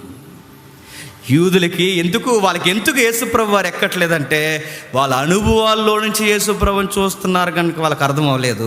వాళ్ళకి యేసుక్రీస్తు అర్థం కావాలంటే సూత్రం, వాళ్ళ మనోనేత్రాలు ఎలిగింపబడితేనే అర్థమవుతుంది. వాళ్ళ జ్ఞానము అంధకార సంబంధమైనది, వాళ్ళ జ్ఞానము అవివేకంతో ముడిపడింది, వాళ్ళ లాజిక్ వాళ్ళకి పనిచేస్తుంది, అలాగే ఉంది వాళ్ళకి. అందుకే వాళ్ళకి సిలువను గూర్చిన వార్త పౌలు ఈ పత్రిక రాసే సమయానికి, పౌలు గారు ఈ పత్రిక రాసే సమయానికి వాళ్ళ యూదులు చూసు క్రియల నుంచే సిలువను చూస్తున్నారు కనుక వాళ్ళకి చూసిన అనిపించలేదట. వాళ్ళ జ్ఞానం నుంచే సిలువను చూస్తున్నారు కనుక ఇందులో పెద్ద జ్ఞానం ఏముందండి, అమాయకంగా చనిపోతుంటా అని వాళ్ళకి జ్ఞానం అనిపించలేదట. మరొకరున్నారు, మరొక పదం రాశాడు ఈ సువార్తల్లో పత్రికల్లో, తత్వజ్ఞానం అన్నారు. ఏంటట? తత్వజ్ఞానం. తత్వజ్ఞానం అంటే ఫిలాసఫీ అంటారు, దానికి ఇంకొక పదం ఉంది. తత్వజ్ఞానం అంటే లాజిక్ ఉండాలన్నమాట, ప్రతిదానికి లాజిక్. ఇది వాటర్ బాటిల్ అనుకోండి, ఆపు వాటర్ నేను తాగేసాను, సగం నీళ్ళు నేను తాగేసాను అనుకోండి. సగం నీళ్ళు తాగేసిన వాటర్ బాటిల్ని ఇలా లేపితే మీరు ఏమంటారు చెప్పండి? మీ సౌండ్లో చెప్పండి, ఏమంటారు చెప్పండి? ఇది వాటర్ బాటిల్ అని చెప్తే దాన్ని బ్రైట్గా మీరు ఏమంటారు చెప్పండి? హాఫ్ వాటర్ బాటిల్ అంటారు, అంతే కదండి. లాజిక్లో దాన్ని ఏమంటారు చెప్పనా? ఇది హాఫ్ వాటర్ బాటిల్ కాదు, హాఫ్ వాటర్ ఉంది, హాఫ్ ఆక్సిజన్ ఉంది. దీన్ని కలిపి లాజిక్తో మాట్లాడి దాన్ని H2O అంటాడో, ఆడ తలకాయ ఏమంటాడో ఏదో అని ఆ రెండు కలిపి మాట్లాడి అప్పుడు వాటర్ బాటిల్కి డెఫినేషన్ వస్తుంది. ఎందుకంటే వాడు లాజిక్తోనే పదార్థాన్ని చూస్తాడు. అది వాడు ఏం అడిగినా ఎక్స్ప్లెనేషన్లో లాజిక్ అడుగుతాడు. సిలువను కూర్చిన వార్త లాజిక్లో అడుగుతున్న వాడికి మనం వెళ్ళి చెబితే వాడికి ఎలా ఉంటుంది చెప్పండి? చెప్పకు, నాకు లాజిక్ లేదంటాడు వాడు. లాజిక్ లేనప్పుడు నేను నమ్మను అంటాడు. ఈ సొసైటీలో ఎక్కువ కోరుకునేది అని చెప్పండి, లాజిక్ ఉండాలి. అందుకే వాళ్ళ రీజనింగ్లో వాళ్ళకి లాజిక్ కనిపించదు కనుకే ఈ తత్వజ్ఞానం ఎరిగిన వారు లాజిక్ లేదు కనుక మేము నమ్ము అంటారు. ఉంది కానీ వాళ్ళకి అర్థమవుతుంది. అంతే. ఎందుకు అర్థమవుతుందంటే చెప్పే వాళ్ళందరూ ఎవరు చెప్పండి? అది సరిగ్గా మన ఓట్ల ఎలక్షన్లో ఓటు కూడా రాలేదా పాస్టర్ గారికి, అలాంటి వాళ్ళు సువారు చెప్తుంటే వింటారా? నలిగిపోయిన సొక్కాలు వేసుకున్నవాడికి, సూట్లు వేసుకున్నవాడి దగ్గరికి వెళ్ళి యేసుప్రభు మిమ్మల్ని ప్రేమిస్తున్నాడు అంటే వాళ్ళకి ఎలా ఉంటుందండి? వాళ్ళ థియరీస్ ఏంటి, వాళ్ళ డాక్టరీన్స్ ఏంటి, వాళ్ళ ఎంప్లాయీస్ విధానం ఏంటి, వాళ్ళ యొక్క లైఫ్ స్టైల్ ఏంటి, ఆ లైఫ్ స్టైల్లోకి మనం వెళ్ళి నలిగిపోయిన సొక్క వేసుకుని అలాంటి బైబిల్ పట్టుకుని పాపులను ప్రేమించడానికి యేసుప్రభు వెలలోనికి వచ్చాడు, మారండి ప్రియ ప్రజలారంటే ఆడేమంటాడు? సైడ్ ప్లీజ్ అంటాడు. వింటారా? సొసైటీ కొమ్ములు తిరిగిపోయి ఉంది. ఈ సువార్త వాళ్ళకి ఎలా ఉంటుంది చెప్పండి? వెర్రితనంగా ఉంటుంది. మరొకరు ఉన్నారు అక్కడ, గ్రీసు దేశస్థులు జ్ఞానముని ఎదుగుచున్నారు. చదవండి ఒకసారి కొరింథీయులకు రాసిన మొదటి పత్రిక ముగించుకుందాం. కొరింథీయులకు రాసిన మొదటి పత్రిక మొదటి అధ్యాయం 22వ వచనం. యూదులు సూచక్రియలు అడుగుచున్నారు, గ్రీసు దేశస్థులు జ్ఞానమును ఎదుగుచున్నారు. వీళ్ళెవరు? సైన్స్ కళ్ళు తెరిచిందంటే కళ్ళు తెరిచేలా ముందు అడుగులేసింది ఎవరు చెప్పండి? గ్రీకులు. ఫిలాసఫీకి పెట్టింది పేరు, థియాలజీకి పెట్టింది పేరు. అటు రిలీజన్ వ్యూలో కానీ సైన్స్ వ్యూలో కానీ అసలు గ్రీకులే నాంది పలికారు. మీకు విషయం చెప్పనా? ఇప్పుడు చెప్తున్నారండి, అణువులు గూర్చి ఇప్పుడు మాట్లాడుతున్నారు. అదే పరమాణువులు ఉన్నాయిగా, అణువులు గురించి ఇప్పుడు మాట్లాడుతున్నారు. క్రీస్తు పూర్వం అరిస్టాటిల్, ఎప్పుడు క్రీస్తు పూర్వం అండి? యేసుక్రీస్తు వారు పుట్టక ముందే ఈ సృష్టి అంతా అణువులతో నిర్మాణమై ఉందని అరిస్టాటిల్ ఆ రోజుల్లోనే చెప్పగలిగాడంటే వాళ్ళ మేధాశక్తి ఏంటండి? గ్రీకులందరికీ పితామహుడు ఎవరు చెప్పండి? అసలు సైన్స్కే పితామహుడు ఎవరు చెప్పండి? Standard జీకేలో Aristotle. అరిస్టాటిల్ అంటే చిన్నోడా? అసలు ఆయనకు ట్యాగ్ ఉంది, సకల శాస్త్రాల పితామహుడు. ఇది స్టాండర్డ్ బిట్టే.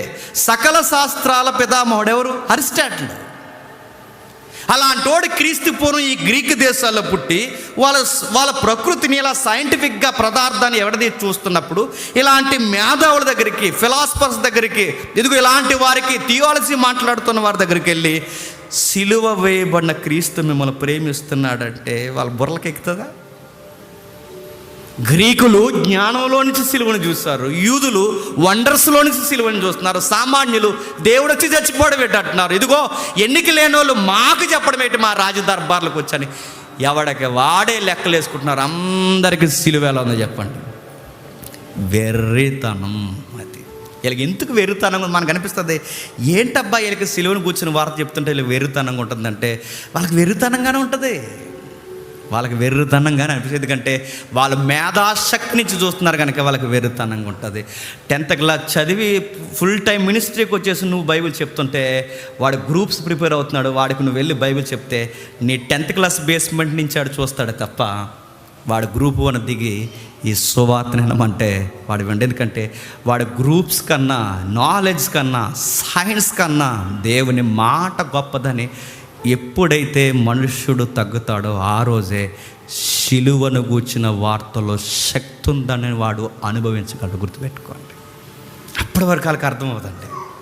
మరో మాట చెప్తున్నాను నేను, అన్నీ ఉన్నవాళ్ళు కూడా సిలువను గూర్చిన వార్త ఎలా ఉంటుందో చెప్పండి. అన్నీ ఉన్నవాళ్ళంటే రీసెంట్గా పెళ్ళి జరిగింది మన ఇండియాలో. పెళ్ళి ఎవరు పెళ్ళి? ప్రపంచంలో ఇంకా ఎవడ పెళ్ళి ఇంకా అలా జరగదు, అలా జరిగింది పెళ్ళి. రిలయన్స్ వారి పెళ్ళి, రిలయన్స్ ఇంటి వారి పెళ్ళి. ఆ పెళ్ళికి ఎంతమంది వచ్చారండి? డబ్ల్యూడబ్ల్యూఎఫ్ జాన్ సీనా, ఇంకేలా తెలుసు, జాన్ సీనా ఇలా అంటాడు, అదో డొల్లు ఫైట్లు అండి. జాన్ సీనా పెళ్ళికొత్తాడు అసలు ఎవడని అనుకుంటాడు? డబ్ల్యూడబ్ల్యూఎఫ్ ఫైటర్ జాన్ సీనా పెళ్ళికొచ్చాడు, వరల్డ్ సింగర్ పెళ్ళికొచ్చింది, ఇక్కడున్న మన యాక్టర్ల పెళ్ళికి వెళ్ళారు, ఇప్పుడున్న ముఖ్యమంత్రి గారి పెళ్ళికి వెళ్ళారు. ఇక ఈ సెలబ్రిటీ పాలిటిక్స్లో కానీ, సినీ ఇండస్ట్రీలో కానీ, హాలీవుడ్ నుంచి టాలీవుడ్, హైదరాబాద్ ఇక్కడ వరకు ఎక్కడెక్కడ ఈ 6 నేల మీద ఏ ఏ కేటగిరీల్లో సెలబ్రిటీస్ ఉన్నారో వాళ్ళందరూ పెళ్ళికి వచ్చారు. ఆ పెళ్ళికి కోట్ల రూపాయలు ఖరీదు చేసే వాచ్ ఒక్కొక్క సెలబ్రిటీకి ఒక్కొక్క వాచ్ ఇచ్చారు. ఆ వాచే కోట్ల రూపాయలు ఉంటుందట. వాడు ఎవరో ఫేస్బుక్ మేకరో ఎవరో మొత్తం మీద వచ్చినోడు రావడమే నీ వాచ్ ఎంత అని అడిగాడంట. 63 కోట్లు ఎంతనంట వాచ్ 63 కోట్లు అంట. బాగా డబ్బులు ఎక్కువైపోయినాయి. విషయం ఏంటి తెలుసా?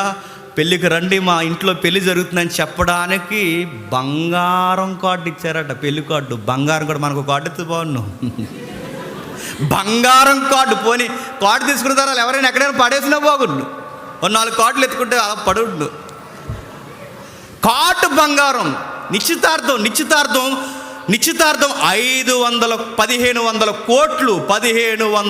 కోట్లు నిశ్చితార్థానికి. పెళ్ళికి 5000 కోట్లు. 5000 కోట్లు అండి. 5 కోట్లు కూడా కాదు. మన పెళ్ళికి 5 లక్షలు ఏం తెలుసు? మా పెళ్ళికి 5 లక్షలు అంటాము. 5 లక్షలు 5 లక్షలకి వెళ్ళి అయిపోతాడు. 5000 కోట్లు. సెలబ్రిటీలు తిరుగుతున్నారు, డబ్ల్యూడబ్ల్యూఎఫ్ ఫైటర్స్ తిరుగుతున్నారు, రకరకాలు తిరుగుతున్నారు. ఇప్పుడు ఊహించుకోండి, అలాంటి పెళ్ళికి వెళ్ళి నువ్వు కూడా వెళ్ళి నువ్వు మైక్ తీసుకుని ఏమన్నా 4 మాటలు మాట్లాడంటే యేసు ప్రభు మిమ్మల్ని ప్రేమిస్తున్నాడంటే ఈ బలిసిన వాళ్ళందరికీ ఎలా ఉంటుంది చెప్పండి. ఆ పెళ్ళిలో ఎర్రోడు ఎవడైనా ఉన్నాడే అంటే ఆ రోజు అక్కడ సువార్త చెప్పినోడే ఆ పెళ్ళిలో ఎర్రోడు. గుర్తుపెట్టుకోండి. ఇంత బలిసిన వాళ్ళకి ఇప్పుడు కోట్లు పడగలెత్తారండి. కొండ మీద కోతులు దించుతా అంటారు కదా, కొండ మీద కోతులు కాదు, ఇప్పుడు స్పేస్లోకి కోతుల్ని పంపేసేంత డబ్బు ఉంది వాళ్ళ దగ్గర. ఆకాశంలో పెళ్ళిళ్ళు చేసుకునేంత డబ్బు ఉంది. ఇంత తెగబలిసిన వాళ్ళకి ఏం తక్కువ? అన్నీ ఎక్కువే. ఇంత ఎక్కువైపోయినాడికి అన్నీ ఎక్కువైపోయినాడు దగ్గరికి వెళ్ళి యేసు ప్రభుని నమ్ముకో అంటాడు. ఏమంటాడు చెప్పండి? ఎందుకు నమ్ముకోవాలని అడుగుతాడు. నాకు అన్నీ ఉన్నాయి, నాకు ఇల్లు ఉంది, బ్రాండెడ్ కార్స్ ఉన్నాయి, అకౌంట్స్లో మనీ ఉంది, నాకు అన్నీ ఉన్నాయి, నేను ఎందుకు నమ్ముకోవాలి? ఏ విషయాన్ని బట్టి నాకు ఏమీ లేదని దేవుణ్ణి అడగడానికి నమ్ముకోవాలని అడుగుతాడు. లేదు యేసు ప్రభు దేవుడు నీ కొరకు చనిపోయాడంటే వాళ్ళు అంటారు దేవుడు మన కోసం ఎందుకు చచ్చిపోడు అంటారు. వాళ్ళు ఎర్రోల్లా కనబడతాం, వాళ్ళకి పిచ్చోల్లా కనబడతాం. ఎందుకంటే మనం లోకంలో ఎలాంటి వాళ్ళు చెప్పండి? నీచులు, ఎన్నిక లేని వాళ్ళు, పిలవబడని వారు, లెక్కల్లో లేని వాళ్ళు, అక్కడికి రానోళ్ళు, మనలాంటి వారు సత్యం చెప్తే వాళ్ళకి ఎలా ఉంటుంది చెప్పండి? కామెడీగా ఉంటుంది మనకి. వాళ్ళ వాచి పెట్టుకున్న వీడియో 1 మిలియన్ వ్యూస్ చూస్తారు. యేసుప్రభు హరిచేతులకి మేకులు వేశారని మనం వివరించి ఇమేజ్లే చూపిస్తే మన వీడియో 1000 మంది కూడా చూడరు. ఒక పాన్ పరాకు అడ్వర్టైజ్మెంట్ ఇచ్చినాడు వీడియో కోట్లు మంది చూస్తారు. ఇలా వారం వారం మైకు ముందు నిలబడి వారం అంతా ఏం చెప్పాలి అని తలాములకలు అయిపోయి ప్రిపేర్ వచ్చే దేవుడు నడిపింపుని పరిశుద్ధాత్మ ప్రేరణతో మనం వచ్చి ఇక్కడ నిలబడి మనం గొంతు చించుకుని మాట్లాడితే ఎంతమంది వింటారు చెప్పండి?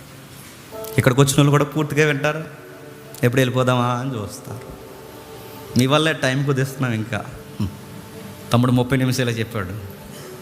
ఎందుకంటే చెప్పొచ్చో లేదో తమ్ముడు ఎక్కువ టైం చెప్తున్నారని కొంతమంది గుసగుసలాడారు. అందుకే ఆడు మా తమ్ముడు కనుక ఏమనుకోడని కొంచెం టైం తగ్గించరా అని చెప్పాను. మొదటి మెసేజ్ ఎక్కువ టైం చెప్తే నేను తగ్గించేస్తున్నాను, అది వీళ్ళకి నచ్చలేదు కొంతమంది బ్యాచ్కి. నువ్వు మెసేజ్ తగ్గించేస్తావేటి, ఆమె తగ్గించమను అన్నాడు. అందుకే ఆడు అర్థం చేసుకున్నాడు కాబట్టి ఆడికి చెప్తున్నాను నేను. అయినా ఫస్ట్ మెసేజ్ కొంచెం తక్కువ ఉంటేనే అందం. తమ్ముడు సబ్జెక్ట్ ఎక్కువ ప్రిపేర్ అవుతున్నారు కానీ ఎక్కువ చెప్తున్నాడు. ఫీల్ అవ్వకూడదని నేను చెప్తున్నాను. వాడికి అది ఇక్కడ నిలబడిన ఎవరు ఫీల్ అవ్వకూడదు. మన మినిస్ట్రీలో ఏ గొడవలు ఉండకూడదు. నేను ఎప్పుడు అదే కోరుకుంటాను. నెక్స్ట్, ఇక్కడ నిలబడి మనం ఇంతలా మాట్లాడుతున్నప్పుడు ఎవరు వింటారండి?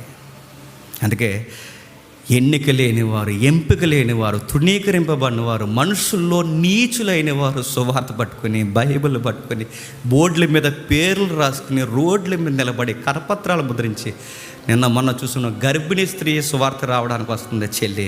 అలాంటి చెల్లెళ్ళు మీలాంటి వాళ్ళందరూ వెలిసి ఇలా రోడ్ల మీద నిలబడి, అయ్యా యేసుప్రభుని నమ్ముకోండి అయ్యా అంటే వాళ్ళ దృష్టికి మనం ఎలా ఉంటాం చెప్పండి? వెర్రోళ్ళు. మనం వెర్రిని నమ్మి బతుకుతున్నామని వాళ్ళ లగ్జరీని బట్టి వాళ్ళు అనుకుంటారు.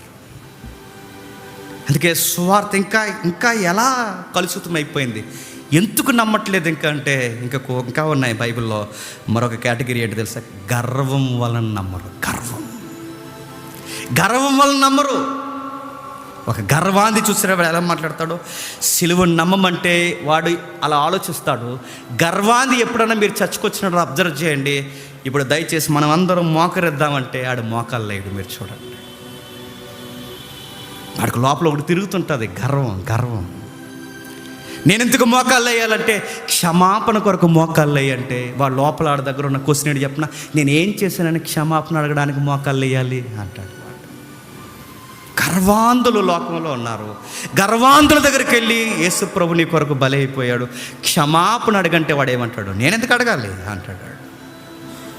ఎవడ లాజిక్ వాడుకుందండి, ఎవడి డెఫినేషన్ వాడుకుందండి, ఎవడి కేటగిరీ వాడుకుందండి, ఎవడి జ్ఞానం వాడుకుంది, ఎవడ తత్వజ్ఞానం వాడుకుంది, ఎవడ సైన్స్ వాడుకుంది, ఎవడి ఏతుబద్ధమైన ప్రశ్న వాడుకుంది, ఎవడి సెక్టార్లో వాడు అలా మాట్లాడుతుంటే ఇంతమంది మధ్యకి పోయి మనం సిలువను కూర్చున్న వార్త చెబుతుంటే వాళ్ళందరికీ ఎలా ఉంటుంది చెప్పండి? సిలువను కూర్చున్న వార్త నమ్మిన మనకి శక్తి వాళ్ళకి చెప్పండి వెర్రితనం. లోకం ఇంకా దేంతో నిండిపోయిందో తెలుసా? పాపాన్ని ఎక్కువ ఇష్టపడుతుంది లోకం. దేన్ని ఇష్టపడుతుందండి?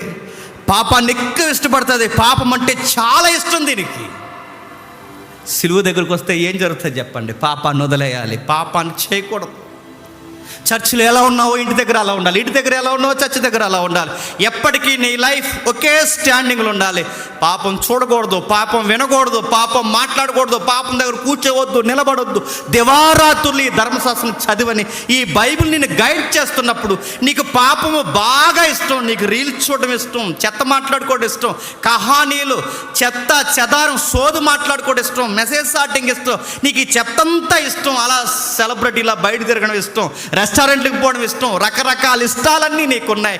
ఇవన్నీ వద్దని బైబిల్ చెప్పినప్పుడు నీకు సిలువను కూర్చిన వార్త ఎలా ఉంటుంది చెప్పు? కష్టం సార్. అలా చెప్తారు అదంతా. మరీ రెస్టారెంట్కి వెళ్ళొద్దంటారు ఏంటండి? తప్పేటండి అలా వెళ్తాంటే? నేను వెళ్ళొద్దని అనట్లేదు, వెళ్ళండి, కానీ వెళుతూనే ఉండకండి. అది నా పాయింట్. మాట్లాడితే రెస్టారెంట్ పోతారు, ఇంక ఇంట్లో వండుకోరా అని అడుగుతున్నాను నేను. టైం వేస్ట్ చేస్తారు, మనీ వేస్ట్ చేస్తారు, నాలెడ్జ్ వేస్ట్ చేస్తారు, అన్నీ వేస్ట్ చేస్తారు. అలా టైంలో వీళ్ళకి ఎంజాయ్లు కావాలి. సాయంత్రం అయితే ఈ ట్రెండ్ ఎలా ఉంటుందో తెలుసా? సాయంత్రం అయితే ఒక వెహికల్ కొనుక్కోవాలి. ఆ వెహికల్ కొనుక్కున్న సరిగ్గా 5:30-6 గంటలకల్లా స్నానం చేస్తారు. భార్య భర్త స్నానం చేసిన పిల్లగాడికి కూడా స్నానం చేసి రంగు బట్టలు వేసేస్తారు. వేసిన తర్వాత వెంటనే ఆ మంచి చెప్పులు, మ్యాచింగ్ చెప్పులు, మ్యాచింగ్ వాచ్, మ్యాచింగ్ అంతా వేసుకుంటారు, కారు ఎక్కుతారు. అలాగా హైవే నుంచి వచ్చి అలా లాలా చెరువు నుంచి అలాగా అదేదో ఇంకో చెరువు ఉంది, ఏంటది? కంబాల్ చెరువు. ఆ కంబాల్ చెరువు నుంచి ఆ చెరువు, ఈ చెరువులన్నీ అలా తిరిగిన తర్వాత సాయంత్రానికి 4 పిక్కులు తీసుకుని స్టేటస్లో పెట్టుకుని ఈరోజు ఫ్రైడే, హ్యాపీ డే అని పెడతారు స్టేటస్. అదో లైఫ్. అలా తిరక్కు చెరువుల చుట్టూ వాకింగ్ చదువుకుంటే వాళ్ళకి ఎలా ఉంటుందంటే చెరువే బాగుంటుంది వాళ్ళకి. నీకు సిలువ ఎలా చెబుతుంది, ఇదిగో వ్యర్థము చేయకు. బైబిల్ ఎలా సెలవిచ్చింది, నన్ను ఎవడైనా వెంబడించాలి అంటే ప్రతిదినం సిలువెత్తుకుని నన్ను వెంబడించాలంటే నువ్వు సిలువెత్తుకుంటావా, చెరువుల చుట్టూ తిరుగుతావా చెప్పు. నీకు సిలువెత్తుకోవడం, తనను తాను ఉపేక్షించుకోవాలి, ప్రతిదినం సిలువెత్తుకోవాలి. ఇలా ఉండాలని బైబిల్ నిన్ను గైడ్ చేస్తున్నప్పుడు నీకు సిలువ ఎందుకు నచ్చుతుంది, నీకు సువార్త ఎందుకు నచ్చుతుంది, నీకు చర్చ్ అట్మాస్ఫియర్ ఎందుకు నచ్చుతుంది? నీకు నచ్చదు, ఎందుకంటే నీకు పాపమే నచ్చుతుంది. నీకు లోకంలో పడి తినే తిల్లే నచ్చుతాయి, అక్కడ సరదాగా తిరగడమే నచ్చుతుంది, ఇదే నచ్చుతుంది నీకు, టైంపాస్లు నచ్చుతాయి. నీకు సిలువను కూర్చున్న వార్త గంటల గంటలు మాట్లాడుతుంటే ఈ వాక్యం నా మనసును తాగుతుంది. ఇంకా ఒక గంట చెబితే బాగుందని నీ మనసు ఎందుకు కోరుకుంటుంది? మా అమాయకత్వం కాకపోతే ఎందుకు కోరుకుంటుంది? నీకు అవే నచ్చుతాయి. నీకు చర్చలో ఉండడం నచ్చదు, నీకు వాక్యం వినడం నచ్చదు, నీకు సిలువను కూర్చున్న వార్త నచ్చదుగాక నచ్చదు. ఎందుకు ఈ సిలువను కూర్చున్న వార్త ఈ లోకానికి వెర్రితనంగా ఉందంటే చెబుతున్నాడు, తమను తాము చంపుకోవాలంటే వాళ్ళ ఇష్టాలు చంపుకోవాలి. ప్రతిరోజు ఏమి ఎత్తుకోవాలి చెప్పండి? సిలువెత్తుకోవాలి. సిలువెత్తుకోవడం అంటే ప్రతిరోజు సిలువలో చచ్చిపోవాలి. నీ హాబీస్ చచ్చిపోవాలి. నా హాబీస్ సింగే సాంగ్, డ్యాన్సింగ్ అనకూడదు, ఇంకా అయిపోయింది. ఇంకా అదంతా సింగే సాంగ్ లేదు, డ్యాన్సింగ్ లేదు, ఇంకా వాచింగ్ టీవీ, వాచింగ్ మూవీస్ లేవు. ఇంకా వాక్యం వింటామండి, ఒక పాట నేర్చుకుంటామండి, మనసారా దేవుని కోసం పాడుకుంటామండి, భార్య పిల్లలతో మేము కలిసి జీవిస్తామండి. ఇదే దేవుడు కోరుకునేది, గుర్తుపెట్టుకోండి. ముగించేస్తున్నాను. మరో మాట ఉంది చూడండి. మొదటి యోహాను పత్రిక, యోహాను సువార్త ఇది మనకి కీలకమైన వచనం అండి. యోహాను సువార్త 3వ అధ్యాయం, యోహాను సువార్త 3వ అధ్యాయం 16వ వచనం చూడండి. దేవుడు లోకాన్ని ఎంతో ప్రేమించాడు, కాగా తన అద్భుతీయ కుమారునిగా పుట్టినవాని యందు విశ్వాసముచ్చు ప్రతి వాడును నశింపక నిత్య జీవం పొందినట్లు ఆయనను అనుగ్రహించును. ఇది ఎలా ఉంటుంది చెప్పండి సొసైటీకి? దేవుడు లోకాన్ని ఎంతో ప్రేమించినాను, కానీ వాళ్ళకి ఎలా ఉంటుంది చెప్పండి? ఇంకా పాకలోనే ఉన్నామండి, పాకలోనే ఉన్నాం. ఇంకా ప్రేమించాలంటే బిల్డింగ్ ఇవ్వలేదేటండి, పాకలోనే ఉన్నాం అంటాం. బిల్డింగ్ల కోసం ప్రేమిస్తారు, గర్భఫలాల కొరకు ప్రేమిస్తారు. దేవుడు లోకముని ఎంతో ప్రేమించినా కానీ, ఎంతో గ్రీకులో కానీ ఇబ్రూలో కానీ ఆ పదానికి, ఆ ప్రేమకి తూకం వేసే పదం లేదండి. అసలు భాషలో ఆ పదానికి ఇక ఆ యొక్క ప్రేమకి ఒక అర్థం ఇచ్చే ఒక పదం లేదు. ఎంతో అంది బైబిల్. ఎంతో, ఎంత, ఇంత, ఇంత, ఇంత చెప్పలేము. ఎంతో అని అడిగితే ఒక దిక్కున ఆగింది. ఎంత అంటే తన కుమారుని ఇచ్చేటంత. లోకాన్ని దేవుడు ఎంత ప్రేమించాడో తన కొడుకుని ఇచ్చేసాడు, తన జ్యేష్ఠ కుమారుని బలిగా ఇచ్చేసినంతగా ప్రేమించాడంటే ఈ ఎర్రోళ్ళు ఏమంటారు తెలుసా? ఎవరు అడిగాడండి ఇమ్మని అంటారు. ఎవరు అడిగారండి ఆయన బలిగా ఇమ్మని? ఎవరికి కావాలండి? ఆయన ప్రేమించడాన్ని కొడుకుని చంపేయడం ఏంటండి? ఎర్రుతనం కాకపోతే. ఇది సువార్త అంట, మేము నమ్మాలట, దీని కొరకు మేము బాప్టిజం తీసుకోవాలట, మానకుండా వారం చర్చికి రావాలి. ఏంటండి ఎరుమాటలని లాజిక్ ఉందండి అంటారు. దేవుడు లోకాన్ని ఎంతో ప్రేమించి నన్ను ప్రేమించి మన కొరకు తన కుమారుడిని బలి వేశాడంటే నవ్వుతున్నారండి. దేవుడు మీ కొరకు చనిపోయాడంటే నవ్వుతున్నారండి. నీకు ప్రమాదం పొంచుంది అక్కడికి పోవంటే, అంటే యేసుప్రభువు నమ్మకపోతే మేము నరకానికి పోతామని లాజిక్లు మాట్లాడి ఎటకారం చేస్తున్నారండి. లోకం ఎర్రి బాగుల ప్రపంచం లోకం ఎప్పుడు నిందిస్తున్నది. మొదటి పేతురు పత్రిక 2వ అధ్యాయం 24వ వచనం చూడండి. మొదటి పేతురు పత్రిక 2వ అధ్యాయం 24వ వచనం. చనిపోయి నీతి విషయమే జీవించినట్లు ఆయన తానే తన శరీరమందు మన పాపములను మ్రాణ మీద మోసుకున్న బైబిల్ అక్షరాల అడుగడుగున చెబుతున్నది, సిలువను గూర్చి చెబుతున్నది. ఆయన మన కొరకు చనిపోయాడు. అదే సిలువను గూర్చిన వార్త. సిలువను గూర్చిన వార్తలో ఇంకా ఏముందంటే బైబిల్ చెప్తుంది, సిలువను గూర్చిన వార్త చాలా విషయాలు బైబిల్ ఎలిబరేట్గా మాట్లాడింది. సిలువ ఉంటేనే మనిషికి రక్షణ, సిలువ ఉంటేనే సాతాను అంధకార సంబంధమైన క్రియలకు ఇక చెల్లుబాటు. సిలువ ఉంటేనే మనిషికి రక్షణ, నశించిపోకుండా రక్షింపబడడానికే సువార్త ప్రకటన జరగాలి. ఈ భాష, ఈ పదాలు, ఈ కూర్పు, ఈ సారము, ఇది సువార్తగా మలిసి ఎదుటోడు చెప్తుంటాడు. ఏమంటాడు చెప్పనా? రక్షణ అంటే ఏంటి అంటాడు. సాతాన్ ఏంటి, క్రియలేంటి, బాప్టిజం అంటున్నావేంటి, ఇవన్నీ వాళ్ళకి ఎలా ఉంటాయండి? వాళ్ళ మైండ్ సెట్లు వేరు. ఇప్పుడు సడన్గా మనం వాళ్ళ దగ్గరికి వెళ్ళి ఇవన్నీ చెప్తుంటే వాళ్ళకి ఎలా ఉంటుందంటే, మాకు లాజిక్ లేదు, మేము నమ్మం అంటారు. పోండిరా, మమ్మల్ని డిస్టర్బ్ చేయకండి, వెళ్ళిపోండి అని చెప్తారు. జనాలు ఎందుకు నమ్మట్లేదు ఈ కేటగిరీస్ అని మీకు అర్థమవుతుంది అనుకుంటున్నాను. ఒకటి, దేవుడు మనుషుల చేతుల్లో చచ్చిపోవడం ఏంటి, అందుకు నమ్మట్లేదు. 2, లెక్కల్లో నీళ్ళలో వచ్చి చెప్పడం ఏంటి, అందుకు నమ్మట్లేదు. 3, వాళ్ళ జ్ఞానమును ఎదుగుచున్నారు, వాళ్ళ జ్ఞానమును బట్టి సిలువను చూస్తున్నారు, అందుకు నమ్మట్లేదు. వండర్స్ జరగట్లేదు అని అడుగుతున్నారు. ఇంకా మరొకటి అడుగుతారు, మేము నమ్మాలి అంటే ఏదో ఒకటి చేయి దేవుడా, ఏదో ఒకటి చేస్తే మేము నమ్ముతామంటే దేవుడు అన్నాడు, చేశాను అన్నాడు. ఏం చేసా ప్రభు అంటే, నా కుమారుణ్ణి సిలువ వేశాను.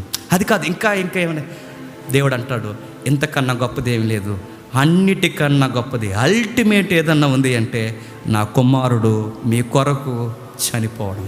కానీ జనాలు ఏమంటున్నారు తెలుసా? ఇది కాదు, ఇంకా ఏముందంటున్నారు. ఇంకేముండాలి? సిలువకు మించి యూనివర్స్లో ఇంకేమీ లేదు. మనకు అర్థమవుద్ది ఆ శక్తి ఏంటో, మనకు అర్థమవుద్ది సిలువలో దేవుని జ్ఞానం ఏంటో, మనకు అర్థమవుద్ది దేవుడు మనల్ని ఎలా కాపాడాడో. ఇదంతా బయట వాళ్ళకి చెబితే అర్థం. మీకు అర్థమైంది కనుకే వారం వస్తున్నారు, అర్థం అవ్వలేదు కనుక ఆదివారం సాయంత్రం అర్థం కాని వాళ్ళందరూ పార్కుల చుట్టూ రోడ్ల మీద తిరుగుతున్నారు. మీరు వెళ్ళి చూడండి కావాలంటే. మీకు అర్థమైంది కనుక వచ్చి కూర్చొని ఆరాధించుకుంటున్నారు. మీరు ఉదయం మీ చర్చలకు వెళ్ళి ఉంటారు, ఈరోజు సాయంత్రం ఇక్కడికి వచ్చారు. ఎందుకు? మీకు సిలువను కూర్చున్న వార్త మీ బుర్రలకి ఎక్కింది కనుక. గుర్తుపెట్టుకోండి. మరొక విషయాన్ని బట్టి నమ్మరంట. లాస్ట్గా చెప్పి నేను ముగిస్తాను. తిమోతి పత్రిక 4వ అధ్యాయం, మొదటి తిమోతి పత్రిక 4వ అధ్యాయం, మొదటి తిమోతి పత్రిక 4వ అధ్యాయం మొదటి వచనం. అయితే కడవరి దినములలో కొందరు అబద్ధికుల వేషధారణ వలన మోసపరుసు ఆత్మలయందు దయ్యముల బోధయందు లక్ష్యముంచి విశ్వాసభ్రష్టులగుదురు. అంటే దేవుణ్ణి ఇంకా సరిగ్గా నమ్మరు. ఎవరి వలన నమ్మరంట? మోసకరమైన బోధ. నెక్స్ట్, అబద్ధికులు. అంటే కొంతమంది యేసుప్రభుని ఎందుకు నమ్మట్లేదు చెప్పండి? మనోళ్ళు పరిగెట్టెత్తున్నారు కదా దయ్యాలు బట్టిని అని, ఆ ఎటకారాలకే నమ్మట్లేదండి చాలామంది. మన వాళ్ళు చెప్తున్నారుగా మూఢనమ్మకాల, మూఢభక్తి చెప్తున్నారుగా, కొంచెం పైకి లేకు, అలా పరిగెట్టు, ఎలా చేయి. ఈరోజు ఒక లెసన్ చెప్పాలండి, చెప్పాలా చెప్పకూడదని ఊగిసలాట మధ్య నేను ఆగిపోయాను ఈరోజు. దానికి మంచి స్క్రీన్ కావాలి, మన డల్ల స్క్రీన్ మనది. వీలైతే మనం కొత్త చర్చ కట్టినప్పుడు చెప్తానులేండి. కళ్ళతో చూడాలి సొసైటీ ఎలా ఉందో. ఈరోజు అనేక మంది ఎందుకు నమ్మట్లేదు తెలుసా? నొప్పి వచ్చిందయ్యా, కడుపులో కణుతుందయ్యా, క్యాన్సర్ కణుతున్నారు, నొప్పి వచ్చిందయ్యా అని వెళ్తే, ఈ దొంగ దుర్బోధలకు దగ్గరికి వెళ్తే ఒక ఆడపిల్ల లేదా ఒక స్త్రీమూర్తి గర్భం మీద నొప్పి వస్తుందంటే తన మానం మీద, తన కడుపు మీద కాలేసి తంతున్నాడు స్వస్థత అని. సిగ్గు లేకుండా అది రికార్డ్ చేసి సోషల్ మీడియాలో పెడుతుంటే నమ్మని వాళ్ళందరూ ఆ వీడియోని యేసుప్రభు పేరు మీద ఊరేగిస్తే అని అడుగుతున్నాను, ఎందుకు సిలువను గుచ్చి నమ్ముతారు చెప్పండి? మీలాటోళ్ళు ఎక్కువైపోయారు సమస్య. కచ్చిపులు అమ్ముతున్నారు సిలువ పేరు మీద, నూనె బట్టలు అమ్ముతున్నారు సిలువ పేరు మీద, రకరకాల పనులు చేస్తున్నారు, తన్నుతున్నారు, ఎగురుతున్నారు. వాళ్ళు ఎవరో వచ్చారు ఈ మధ్యకాలంలో, ఆ బెల్లంపల్లిలో తగ్గారు, వాళ్ళు ఏదో కొంచెం తగ్గారు అనుకుంటే వాళ్ళకి కాపీ పేస్ట్లు అయ్యారు వీళ్ళు. వాళ్ళు వచ్చారు, వాళ్ళు ఏం చేస్తున్నారంటే, ఏం పేరు నీ పేరు అంటే ఆవిడ అంటుంది, నా పేరు దుర్గమ్మ అందంట. చాలు ఇంకా గొడవలే. నీ పేరు ఏం పేరు అంటే నా పేరు కాళిక అందంట. నేను అడుగుతున్నాను ఏం సృష్టిద్దామండి అడుగుతున్నాను. దుర్గమ్మ వస్తుందా అసలు? మైక్ కట్టేసి మాట్లాడినా అసలు దుర్గమ్మ వస్తుందా? మిమ్మల్ని గట్టిగా అడుగుతాను. ఏం మాట్లాడి ఏం తెలియదండి. ఉందా? లైవ్ వెళ్తున్నా కనుక నేను అందుకే కట్ చేస్తున్నాను. ఏం మాట్లాడుతున్నా అర్థం పడుతున్నా ఏమీ లేదు. వచ్చింది ఏమొచ్చింది అడుగుతున్నాను. అలా పరిగెడుతుంది. పో, నువ్వు దయ్యానివి పో అంటే వాళ్ళు ఏదో నమ్ముతున్నారు, అది దయ్యం నువ్వంటే వాళ్ళు ఊరుకుంటారా? మరికొంతమంది ఉన్నారు మన దగ్గర, కావాలని కొన్ని వచనాలకి వివరించడం చేత కదండి వీళ్ళకి. ఆ గుడులకు దగ్గరగా పోయి ఆ వచనాలు చేసి చదువుతుంటారు. ఆ సందర్భం ఏంటి, ఆ కాలం ఏంటి, ఆయన దేని గురించి మాట్లాడుతున్నాడు, ఇక్కడ మాట్లాడవచ్చా మాట్లాడకూడదా, కనీసం ఇంకిత జ్ఞానం లేకపోతే నేను అడుగుతున్నాను, సువార్త చెప్పి రక్షించాల్సిన మనమే సువార్త పేర మీద ఈ చేపలన్నింటినీ చెదరగొట్టిన వాళ్ళు అయిపోతాం. గుర్తుపెట్టుకోండి. దుర్బోధలు ఎక్కువైపోయాయి, దొంగ బోధలు ఎక్కువైపోయి వాళ్ళకి తెలుసు ఇదంతా నాటకమని. ఆ బోధించే వాళ్ళకి తెలుసు. అయినా ఎందుకు బోధిస్తారంటే జనాలు అవే నమ్ముతారు. అవే నమ్మే జనాలు బాగా డబ్బులు ఇస్తారు. వీళ్ళు నిలబడుతున్నారు, కళ్ళు మూసుకుని ఇలా చెప్తున్నాడు ఆయన, ఇదిగో కుమార్తె, నిన్నే నేను పిలుస్తున్నాను, నీలో నువ్వు కుమిలిపోతున్నావు అని నాకు తెలుసు, ఇవాళ ఎర్రసున్ని వేసుకుని వచ్చావు నాకు తెలుసు అన్నాడు. ఇలా చూసుకున్నాడు, నాది ఎర్రసున్ని అనుకుంది ఈవిడ. ఈ లోక సంబంధమైన ప్రేమలో నువ్వు కొట్టుకుపోతున్నావు నాకు తెలుసు అంటే అంది. రా ఏదిక మీదకి రా, మొహమాట పడుకు, సిగ్గుపడు, ఎవరో చూస్తున్నారని ఏమనుకోకు, రా ఏదిక మీదకి రా అనగానే అలా ఏదిక మీదకి వచ్చింది ఎర్రసున్ని వేసుకున్న అమ్మాయి. నేనేనండి ఒక అబ్బాయిని ప్రేమించాను 4 సంవత్సరాలుగా. మా ఇంట్లో ఒప్పుకోవట్లేదు, ఎలా చెప్పాలి నాకు అర్థం అవ్వట్లేదు, నా స్టడీస్లో కూడా సబ్జెక్టులు నాకు అవ్వలేదు అనగానే ఇదంతా రికార్డ్ చేసి కట్ చేసి యూట్యూబ్లో పెట్టారు. వాళ్ళ అమ్మ నాన్న చూశారు, చుట్టాలు చూశారు, అందరూ చూశారు, చీయని ముఖం మీద చూసేశారు. అలోమని ఏడ్చింది. మీరు ఆ వీడియో తీయకపోతే చచ్చిపోతానంది. ఈ వీడియోలు వార్తల వరకు ఎక్కేంత ప్రయత్నాలు జరిగాయి. నేను అడుగుతున్నది, ఇది సిలువకు ఘనత అంటారా, అవమానం అంటారా చెప్పండి? యేసుప్రభు ఎక్కడైనా ఎర్రసున్ని వేసుకుంది అన్నాడా? యేసుప్రభు ఎక్కడైనా ఈ కలర్ డ్రెస్ వేసుకున్న బిడ్డ ఎక్కడో అన్నాడా? లేదండి. బైబిల్లో స్పష్టంగా పిలిచాడు ఆయన, లాజరు బయటకు రా. ఆ తాకిన వారిని మీరు చూడండి. కావాలంటే ఆ తాకిన ఆవిడ ఎక్కడో జనాల మధ్య ఉండి తాకితే ఆవిడకి అర్థమవ్వాలని, ఒప్పుకోవాలని జనాలందరినీ ఆపి ఇక్కడ నన్ను ఎవరో తాకారు, ఆయనకి తెలుసు ఎవరు తాకారో, నువ్వే తాకావని తెలుసు. ఆయనకి అంత స్పష్టత ఉంది. మిరాకిల్స్ పేరు మీద, అందరు కదండి, కొందరిని మిరాకిల్స్ పేరు మీద ఎందుకు ఈ సువార్తకి ఇంత అవమానం తెస్తున్నారు? జనాలు ఎందుకు సిలువను కూర్చున్న వార్త వెర్రితనంగా ఉంది చెప్పండి. ఇలాంటి పిచ్చోళ్ళు ఎక్కువైపోయారు, అబాధికులు ఎక్కువైపోయారు, బైబిల్ చదివిన బద్దకస్తులు ఎక్కువైపోయారు. కెనిత్ అనేవాడు ఒకడు ఉంటాడు. కెనిత్ అనే ఒక దుర్బోధకుడు పుట్టాడు ఈ సొసైటీలో. అదే చెప్పాలి ఈరోజు నేను. వాడి దగ్గర నుంచి వచ్చిందండి చెత్తంతా, 1 by 1, ఒక్కడే కదండి, ఒక్కడే చెప్పలేము, చాలా దుర్బోధలన్నీ పుట్టుకొస్తే వాళ్ళ నుంచేనండి ఈ ప్రసంగాలన్నీ తయారైనాయి. మన రాజమండ్రి ప్రసంగాల వరకు అన్నీ ఆ పుస్తకాల నుంచి చదువుకుంటారు. నేను చెప్తున్నాను, ఇవే మాట్లాడుతుంది. దీని అంతటికి ఒక పేరు ఉంది, దాని పేరే ప్రాస్పరిటీ అంటారు. దీన్ని ప్రాస్పరిటీ గాస్పల్. ఈ గాస్పల్లో సిలువ ఉండదు. ఈ ప్రాస్పరిటీ గాస్పల్లో క్రీస్తుని గురించి ఎక్కువగా ఉండదు. ఈ ప్రాస్పరిటీ గాస్పల్లో ఇక ఏమి దేవుని యొక్క చిత్తమే ఉండదు. ఈ ప్రాస్పరిటీ గాస్పల్లో ఏముంటుందో తెలుసా? ఇల్లు లేక బాధపడుతున్నావా, ఒళ్ళు ఎక్కువైపోయి బాధపడుతున్నావా, నిద్ర రావట్లేదా, కడుపు నొప్ప, దయ్యం పట్టిందా, పీడకలు వస్తున్నాయా, జ్యోతిష్యం చెప్పండి రండి అన్నట్టుంది వ్యవహారం అంతా. ఇంతకే నమ్ముతున్నారు. వీళ్ళ వలన పౌలు గారు చెప్పారు, పర్సనల్ లెటర్ తిమోతికి రాస్తున్న ఆయన, అంత్య దినాల్లో లాస్ట్ డేస్లో దేవుడు నా ద్వారా పలికిస్తున్నాడు, అనేకులు కడవరి దినంలో అనేకులు అబద్ధికులు వస్తారు, వేషధారణ వేసుకుంటారు, క్రీస్తుకి ఉపదేశకులు అని చెప్పుకుంటారు, వంచకులు, వారు మోసపరుస్తారు, ఆత్మయందు దయ్యాల బోధ యందు జనాలు లక్ష్యం ఉంచేలా బోధిస్తారు. ఈ పాస్టర్ గారు దేనికి స్పెషలిస్ట్ అంటే విషయం ఏంటి చెప్పిన, ఆయన దయ్యాలు వదలగొట్టడానికి స్పెషలిస్ట్. దయ్యాలు పాస్టర్, ఆయన పేరే దయ్యాలు పాస్టర్ ఏంటంటే మనుషులకు ఉండాలి. కానీ నేను అందరిని అంటలేదు, ఉన్నతంగా సేవ చేసే దైవజనులు ఉన్నారు, వాళ్ళకి చేతులు ఎత్తి మొక్కుతాం, వాళ్ళకి అన్నం లేకపోయినా నీళ్ళు లేకపోయినా వాళ్ళు ఉన్నతంగా సేవ చేస్తారు. అలాంటి దైవజనుల కొరకు నేను ఏం మాట్లాడట్లేదు, మోసపరిచే వారి కొరకు మాట్లాడుతున్నాను. అటు ఉన్నారు ఇటు ఉన్నారు. అందుకే సువార్త ఎందుకు నమ్మట్లేదంటే ఇలాంటి ఎటకారాలు ఆడేవారు ఎక్కువైపోయారు, అందుకే నమ్మట్లేదు.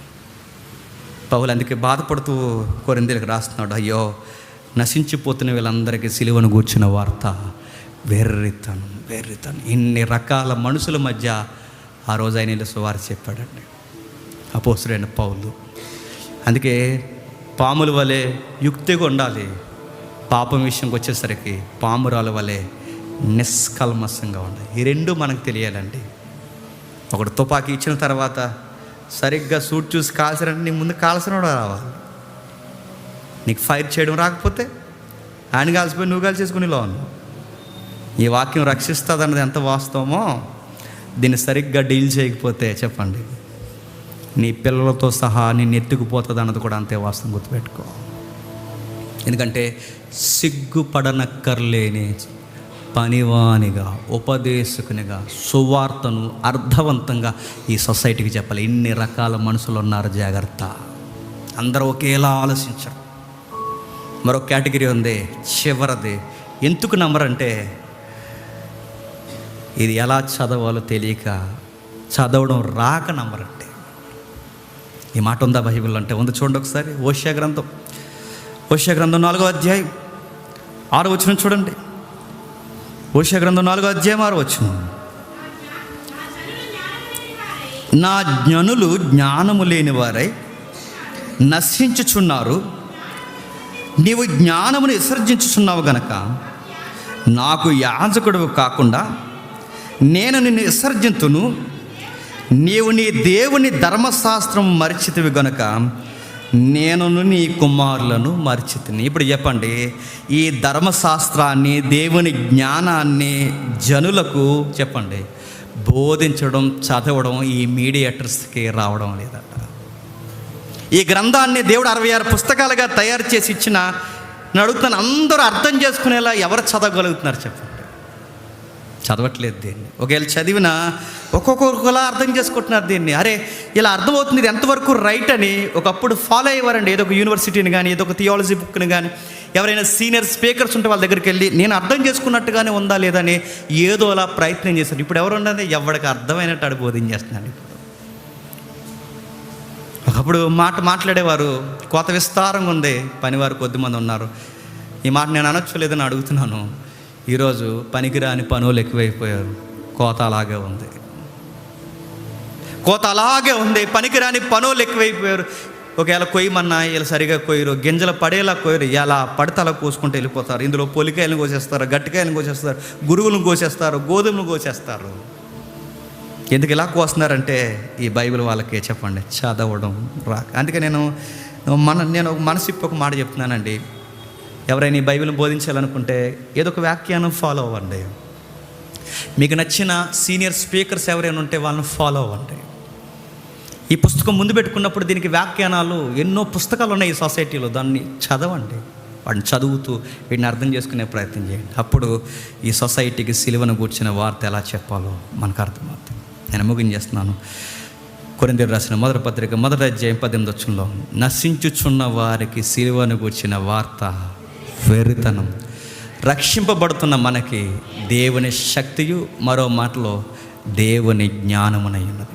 ఇవన్నీ చెప్పి పౌలు అంటాడు, యూదులు సూచక్రియలు అడుగుతున్నారు, గ్రీసు దేశస్థులు జ్ఞానమును వెతుకుతున్నారు. అయితే వీటన్నిటికీ మించి గొప్పదొకటి ఉంది, అదే సిలువ వేయబడిన క్రీస్తుని మేము ప్రకటించుచున్నాం. ఇదన్నిటికన్నా గొప్పది. ఇప్పుడు చెప్పండి, ఈ సొసైటీలో ఉన్న ఐఏఎస్ల కన్నా, ఐపీఎస్ల కన్నా, డబ్బున్న వారి కన్నా, రిలయన్స్ అధినేతల కన్నా, ఈ లోకంలో ఉన్న సామంతుల కన్నా, సంపద ఉన్నవారు అందరికన్నా గొప్పది సిలువను గూర్చిన వార్త. మన గుడారాలు లేవు, మనకి ఇల్లులు లేవు, మన దగ్గర డబ్బులు లేవు, మన దగ్గర ఏమీ లేవు. ఆ రోజు పేతురు యోహాన్లు అన్న మాట ఈరోజు నేను అంటున్నాను, మన దగ్గర ఎండు బంగారాలు లేవు, మన దగ్గర అన్నిటికన్నా గొప్పతుంది నజరేయుడైన యేసు నామం ఉంది. అదే మన ఆస్తి, అదే మన ధైర్యం, అదే మన ఊపిరి, అదే మన జీవం.